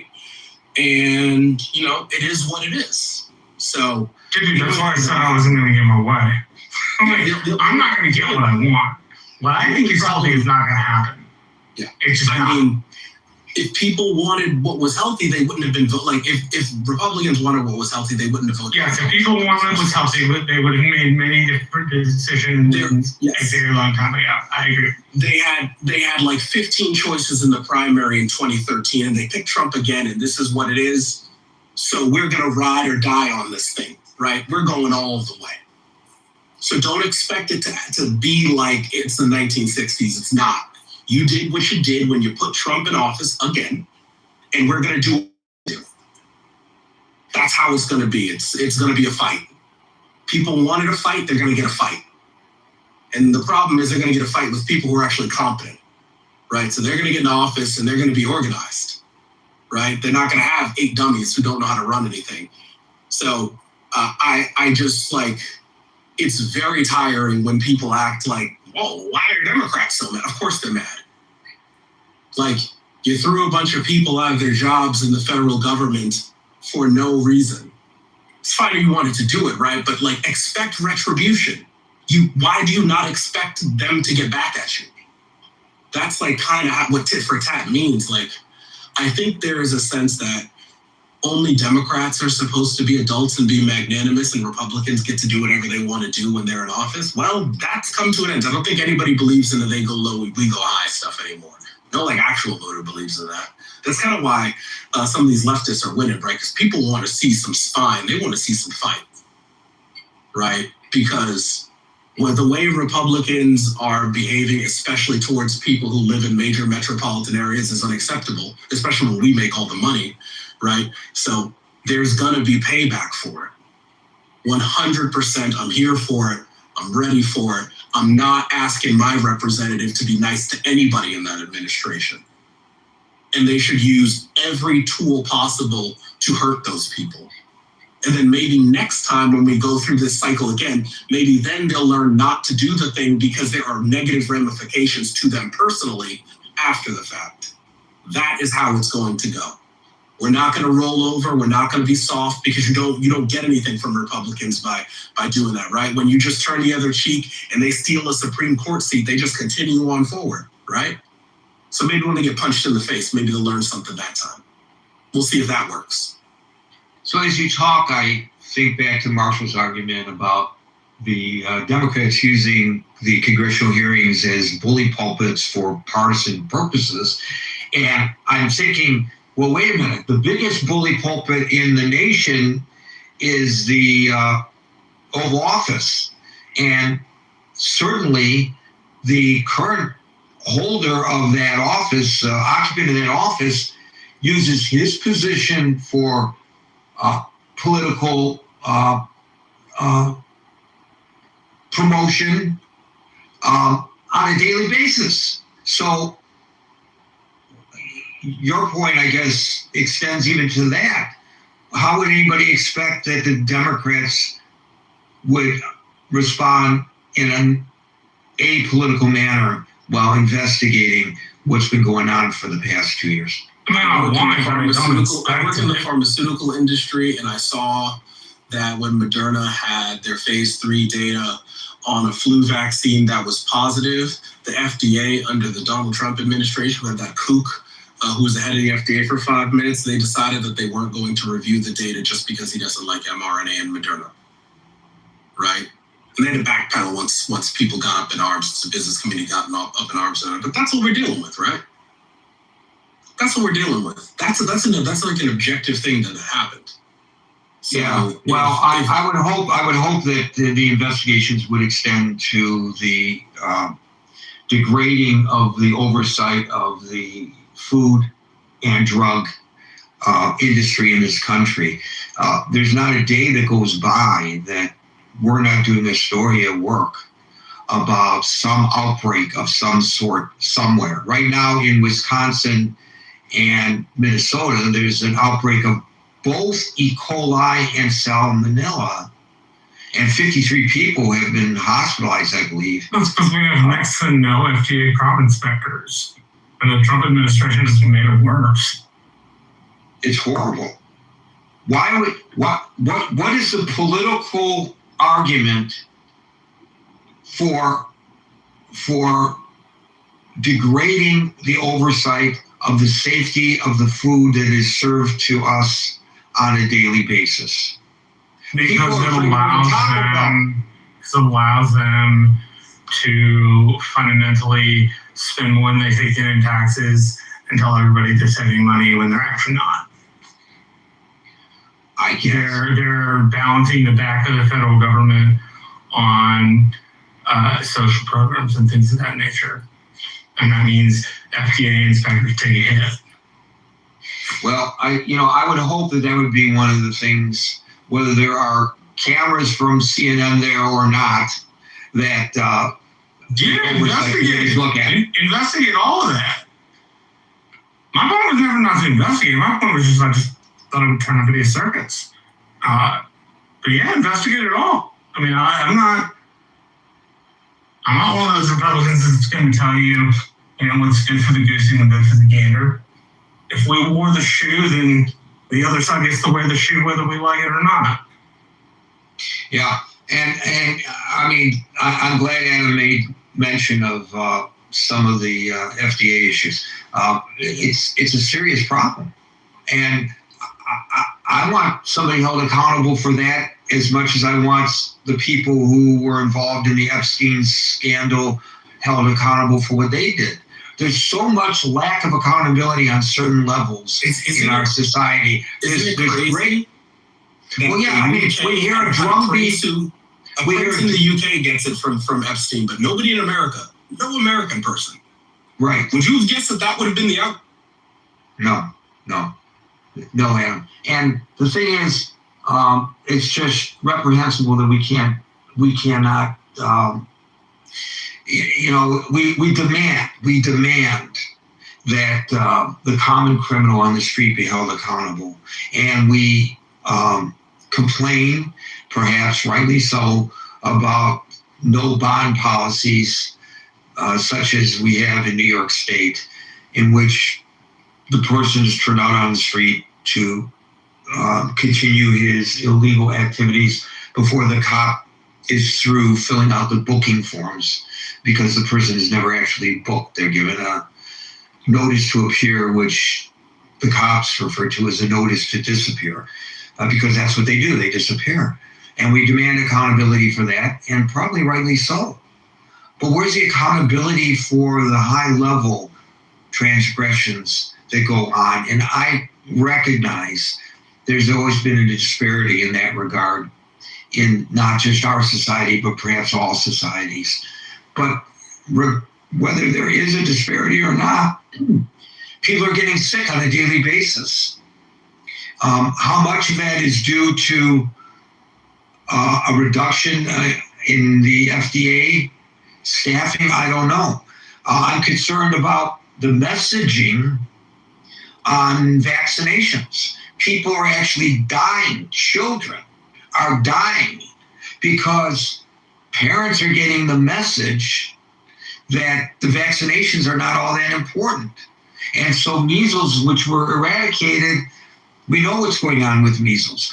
Why are they doing this? To what end? Your job as the people we elected to put into office, meaning not just the people who were elected, but the people who are appointed by the people who are elected, is to protect the American public. That's your job. Whether it's Homeland Security, whether it's military, whether it has to do with crime, or whether it has to do with rampant expansions of diseases that are preventable, and rampant expansion of food poisonings, which in some cases are fatal, which are preventable, or if not preventable, at least mitigated. The possibilities are mitigated. That's your basic responsibility. And our government is failing in that regard, isn't it? Would anybody argue that the government right now deserves high grades in these areas? No, I wouldn't, but other people might, but I wouldn't. I would not, but if I could speak, I do. If you will, I'll get to you. Okay. I'll get to you. So I know people get frustrated because I am long-winded. That person was correct about that. Anyway, I hope that these are things that are discussed if the Democrats get control of the House. And a shame on the Republicans who have control of these oversight committees for not demanding these answers. You can argue all you want that the Democrats will be grandstanding, but the silence of the Republicans is a partisan issue as well. They are silent for partisan reasons. So their own constituents die because the party has to come first. So if the Democrats are doing it in order to call votes in future elections, at least by doing so, they're trying to, I think, right some wrongs that are going on in government in the process. I don't know if that makes sense, and I'm happy to be challenged for my observations. Thank you, Adam. Great contribution. Z followed by C. Yeah, so I've got 3 points. So the one point that was brought up, it was speaking about the pardon of the CEO of Binance, which is a cryptocurrency that's actually essentially more like a multi-nation corporation. My first question is, why would Donald Trump do that? And then also allow him to invest into his own meme coins. And the real thing about his meme coins is that they actually don't serve a purpose. Usually, what actually needs to be seen in the cryptocurrency space is that it would have some type of function. It did not have a function. And they've already showed that he made $200 million off of that. The second thing I will say is that when we're looking at this Iran war, who actually benefits off of it? And that's something also we need to see. Also, my third thing will be like this. We have Howard Lutnick, who is the Secretary of Commerce. He openly lied about his and excuse me, sorry, my throat's kind of parched. He openly lied about his interaction with Epstein. And then when the Epstein files came out, it showed that he actually went to Epstein's house multiple times, then also went to Epstein's island. The real question is, why are no Republicans or Democrats actually looking into this type of stuff? Because the number one thing on Americans' mind is affordability, not Epstein. It's falling on the website. I understand what you're saying, but that's also a Republican talking point, because if you also off the places where Democrats have done the best, they talk about the economy. They didn't talk about Jeffrey Epstein. Yes, but Jeffrey Epstein was like a tertiary issue. I understand exactly what you're talking about, but when you start to pull back the layers, you actually understand that everything that's going on with that situation, and it be connected to Netanyahu and about how there are different ways. This doesn't have anything to do with Israel. Okay. All right. Well, you know what? There are no facts and evidence that show that the Epstein, the people who dropped their pants on that island, were there at the behest of Bibi Netanyahu. For God's sake, this was going on long before Bibi Netanyahu was even prime minister of Israel. That's ridiculous. However, I would say that the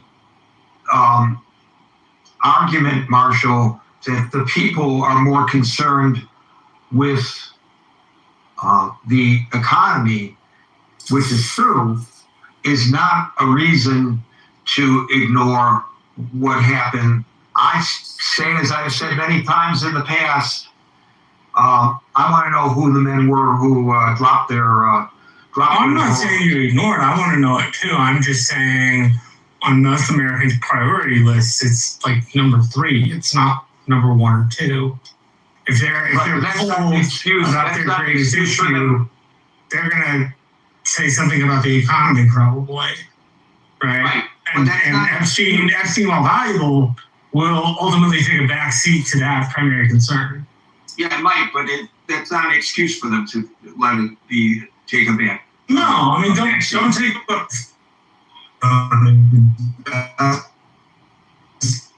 You're underwater, Marshall. I can't hear you, Marshall. You're underwater. Sorry, buddy. You're underwater. Anyway, I actually called Z before C, but that's okay. Z followed by David. Yeah, hey there, guys. I'm just pulling into my driveway, so I hope you can hear me. And your driveway is a better place to transmit to us than wherever Marshall is right now, unfortunately. I know sometimes it sounds like he's playing that, I don't know what to call it, something you put in your mouth, you twang it. Anyhow, I remember that from when I was a kid. But anyhow, I'm just going to keep it. Well, first of all, I want to say thanks, Gary, and thank you to everybody who shared. And hello, friends down there listening and learning like me. And I hope that hope that Trump is investigated on, I think it's David maybe that I listened to, and I kind of agree with David, with no matter what he seems to say, I kind of agree in that level. I just say that, and people are really upset right now, and that's an understatement. And there's a lot of people right now suffering in the state of Massachusetts, and I heard today it's going to get worse. And these are like things that are affecting people who are senior citizens and other populations on fixed or no income, stuff like that. I know I'm a little bit off base, but I would like to have things like AI and the rollout of AI and the stealing and the selling of our data. You know, that's just insanity. So now I've got another letter that my medical stuff is all over the internet. Like, it's bizarre. So, and other things are happening about how you pay bills and who can look into your bank account. And this is all stuff that really is concerning to me. And I hope that he's investigated. I also hope that there are Democrats who are also investigated. I do believe that, yeah, it took both parties to get us here. And Trump was, like an oil can who lit the match on himself. And if anybody here cares about the food system, which is not doing well, there's agriculture discussion here in Clubhouse quite often where you'll learn about what's going on with that stuff in the FDA, which is not fun. And, this is why our people are sick from eating bad foods. I know this goes on a lot and it happens a lot, but it just seems like either I'm watching too much news or people are getting weird diseases and sicknesses from insects and foods and stuff like this. And the vaccines is a whole nother topic. So there needs to be a lot of investigation, but he's at the top of my list. Thanks, Gary. Thanks, guys. Comment about your medical records being leaked. Oh, yeah. It's a shame. Your comment about that may, on the face of it, seem to be off topic, but if you really look into it, there are many major data leaks are actually tied to shortcomings in government oversight. There have been warnings. There have been warnings about that. There have actually been, since we're talking about congressional investigations, there have been congressional investigations into incidents of data leaks. Now, primarily within the federal government, I recognize. But there was a huge leak, if you'll recall, of the personnel information of government workers. And the investigation by Congress, and I can't recall whether there were cable news network cameras there during those investigations or not, but those investigations did conclude that the agency leaders repeatedly disregarded warnings and recommendations from their own inspectors general. So the government is not doing a good job. There are regulatory gaps. Fuck me. Okay. Anyways, we'll move on. Sorry about that. Someone just almost hit me with a car. Sorry about that. I didn't know I was unmiked. Yeah. Say 3 Hail Marys. Apologies, everybody. I didn't know I was unmiked.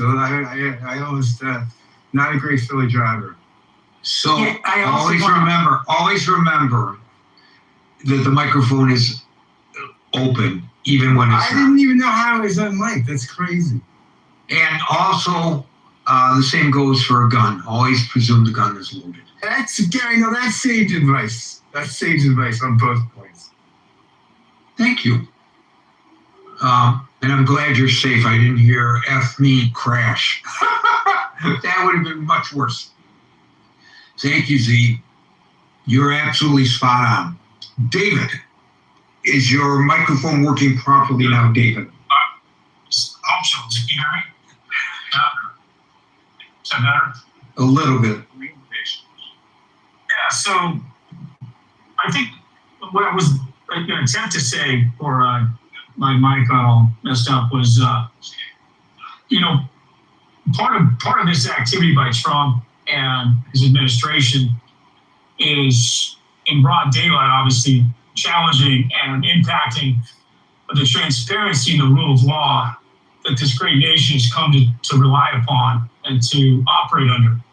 One of the reasons we're the great safe haven of the world for money and investments and reserve currency status is because our laws work and because we have transparency and because when a company discloses what they've made, you can invest in that stock with accuracy, with some level of accuracy because they're beholden to shareholders.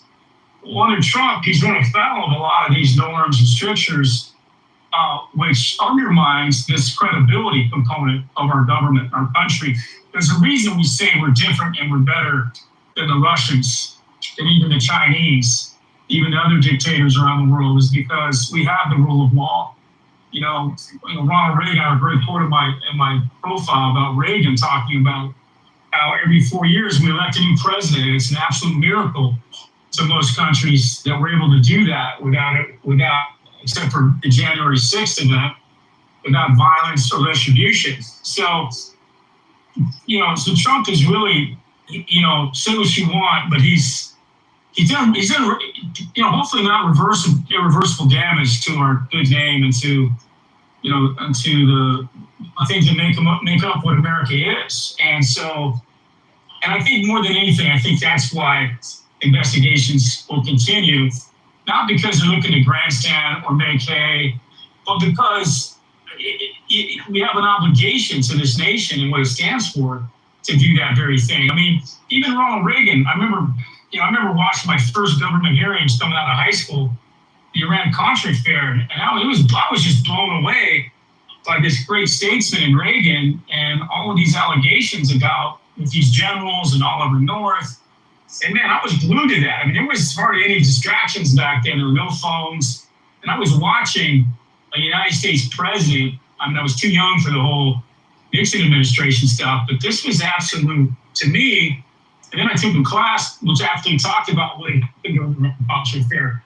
This is part of our civic duty, and the fact that we have media today to broadcast that, to broadcast how our processes work, and then we have safeguards and we have challenges within our system of checks and balances to do that very thing. I think that's very important going forward. And so that's all I wanted to say on that.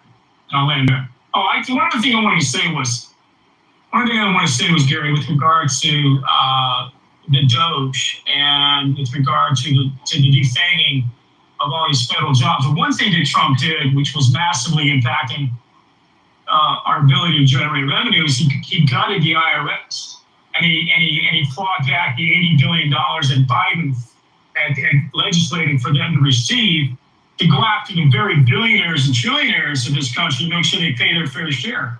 Well, that's been absolutely gutted. And I feel bad for Marshall and his family, in fact, that they were audited.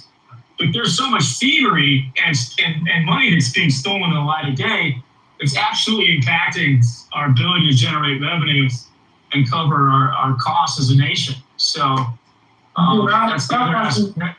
That wasn't so much my point. My point was not wanting to be audited does not mean you've committed a crime, which was the claim. Oh yeah, no, I get that. I get that, absolutely. But that's not David who normally gets audited, by the way.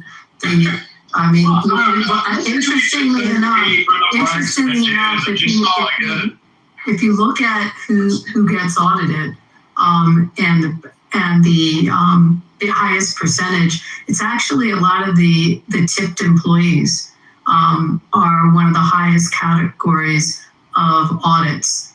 And if you look at it, it really affects a lot more of the middle class that were subject to audits. I mean, those numbers are discoverable. So I'm going to push back on what you said.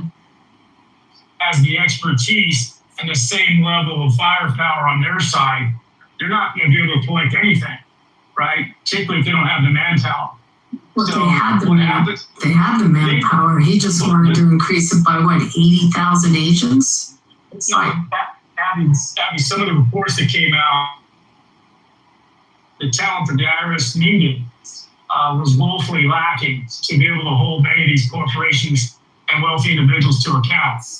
and I don't have a way to post it in here, but no, we're talking billions and billions of dollars that aren't collected every year, and there's government oversight agencies that report on this unless Trump has done those agencies to provide that information, right? So look, he's not a fan of paying taxes. He's not a fan of being audited. I get that.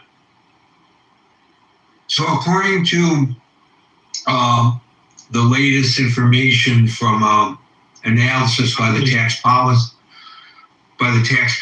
center, it's kind of U-shaped. Ultra high earners. The Chinese are just licking their chops with the amount of money they're spending. David, you're dropping packets. Sorry. Okay, sorry. I thought you were through, and I was responding to thinking that you were through. Okay. So, according to the Tax Policy Center, it's kind of a U-shaped thing where ultra high earners on one end of the U shape and low income taxpayers who claim specific tax credits on the other end are most audited. The middle class wage earners actually face the lowest audit risk of any population. This is according to the Tax Policy Center. I want to take a quick look at the discussion that we've been having about the degrading of regulatory agencies during this administration. And according to the American Bar Association of all groups, the Trump administration, they analyze, has systematically targeted dozens of independent and executive regulatory agencies. They say, and this is a widespread, I don't know where they come up with these numbers, I'd have to delve into it more to have a greater understanding, but what they say is that at least 13 to 24 key agencies have faced severe disruptions to their core oversight. Now, some of that oversight might have been a waste and unfair regulatory pressure on industries, but clearly when it comes to things like the FDA and what's getting into our food chain lately, there is cause for concern. Andy? Well, just respond to that he made a promise to the electorate that the majority of the nation elected him to drain the swamp. And the swamp was full of bureaucrats and maybe too many bureaucrats. And, I don't think he did anything different than what he promised he was going to do, and clear that out. I also think that with the Supreme Court rulings in the West Virginia case and the overturning of the Chevron, I think you see less of a need or the shifting of regulation back to Congress and away from some of these agencies.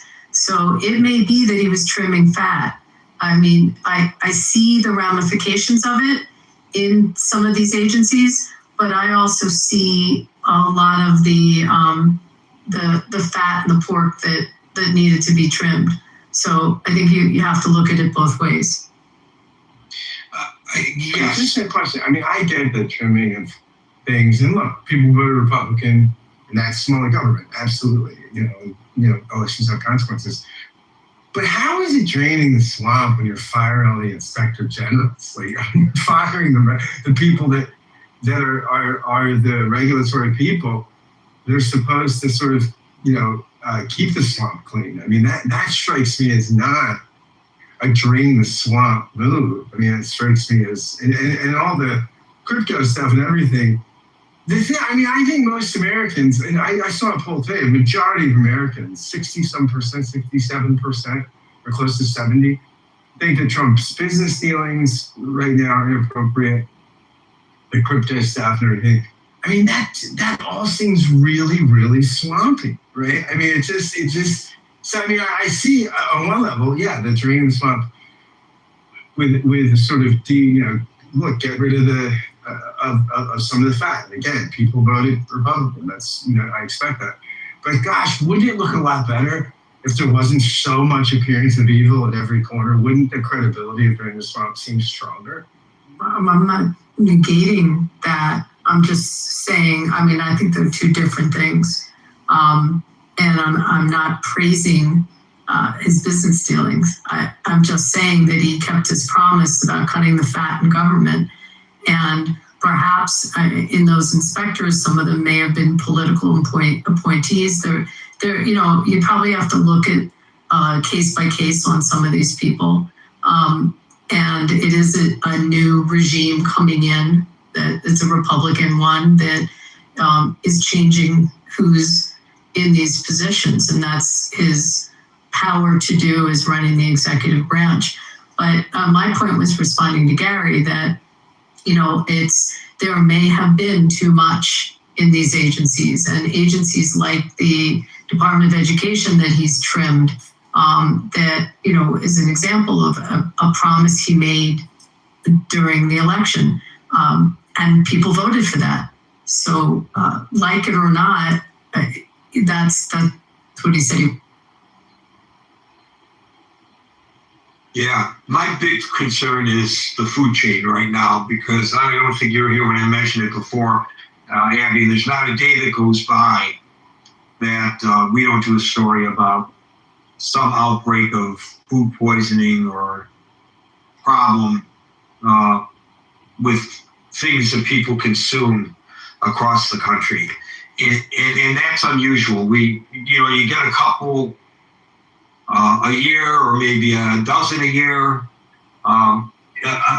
in normal years, but now it's on a daily basis. Now, whether there's a causation here to deregulation, I don't know, but I do know it's happening with greater frequency, and I find it quite disturbing. Do you think it was a trajectory that was happening for quite some time? I mean, remember the sort of the surge of these films, Forks Before Knives, or I think it was one, I can't remember the exact name of it. They were films about, that actually turned people off of eating meat for a while. There was a number of these sort of documentary expose films coming out about our food processing. I actually know that one of our bigger properties in my city put vegan or put non-meat on every menu in the hotel, because the founder of the hotel watched one of those movies and flipped out about how meat processing happens. So, I mean, that was during the Obama years when those films came out. So, I mean, I'm wondering if we've been on a trajectory of these problems before Trump came in. We might have been. I just think that those films should have increased regulation of the slaughterhouses rather than decrease. Now, I don't know that it has, but I'm just using that as an example. I have no way of knowing whether slaughterhouse inspections have decreased or not.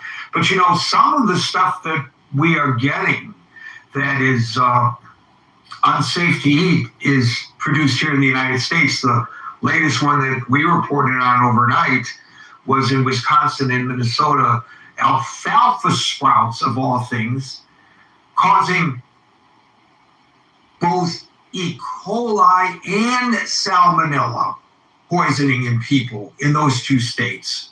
But a lot of it's coming from Mexico. And when I was married, my wife is my ex-wife. She's Mexican-American, and we were down in Mexico visiting with family, and her cousin was, for a period of time, a federal food inspector, and he was they routinely attempted to bribe him to approve meat for consumption that was not healthy to be approved. And he actually had his life threatened for adhering to the standards as they appeared in the statutes. So I don't know how much stuff is coming in from Mexico. I think recently there was a problem with the avocados, some of the avocados, not all of the avocados, coming from Mexico.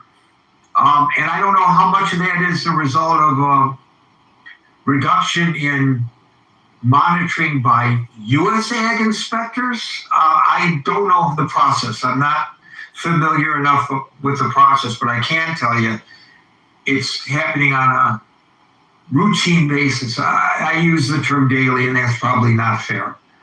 But I can use the term routinely. It's on a routine basis that we're doing stories such as that.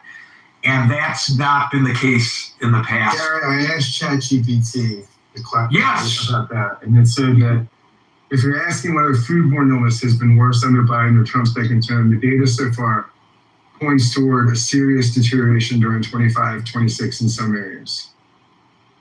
So, yeah. Yeah, and that's really important information because obviously I am expressing what I know anecdotally. I've done no analysis of this, but I can tell you anecdotally, I see a problem. It could have been that I was wrong, that it's just that it's being reported now more than it had been in the past. But apparently based on what you're saying, my observations are not far off. And my point is those films like it was Food Inc. and Forks Over Knives and Fat, Sick, and Nearly Dead, they all came out during the Obama years. Right, but here's the ironic part about it. They were talking about meat, and lately a lot of the foodborne illnesses come from vegetables. So when I told my mom I didn't want to eat the vegetables, maybe I wasn't so far off. Folks, we're here Monday through Friday from 5 p.m. New York time. So until 5 p.m. New York time on Monday for the next edition of the Critical Thinking Forum, everybody be safe, be well, have a great weekend, and peace out.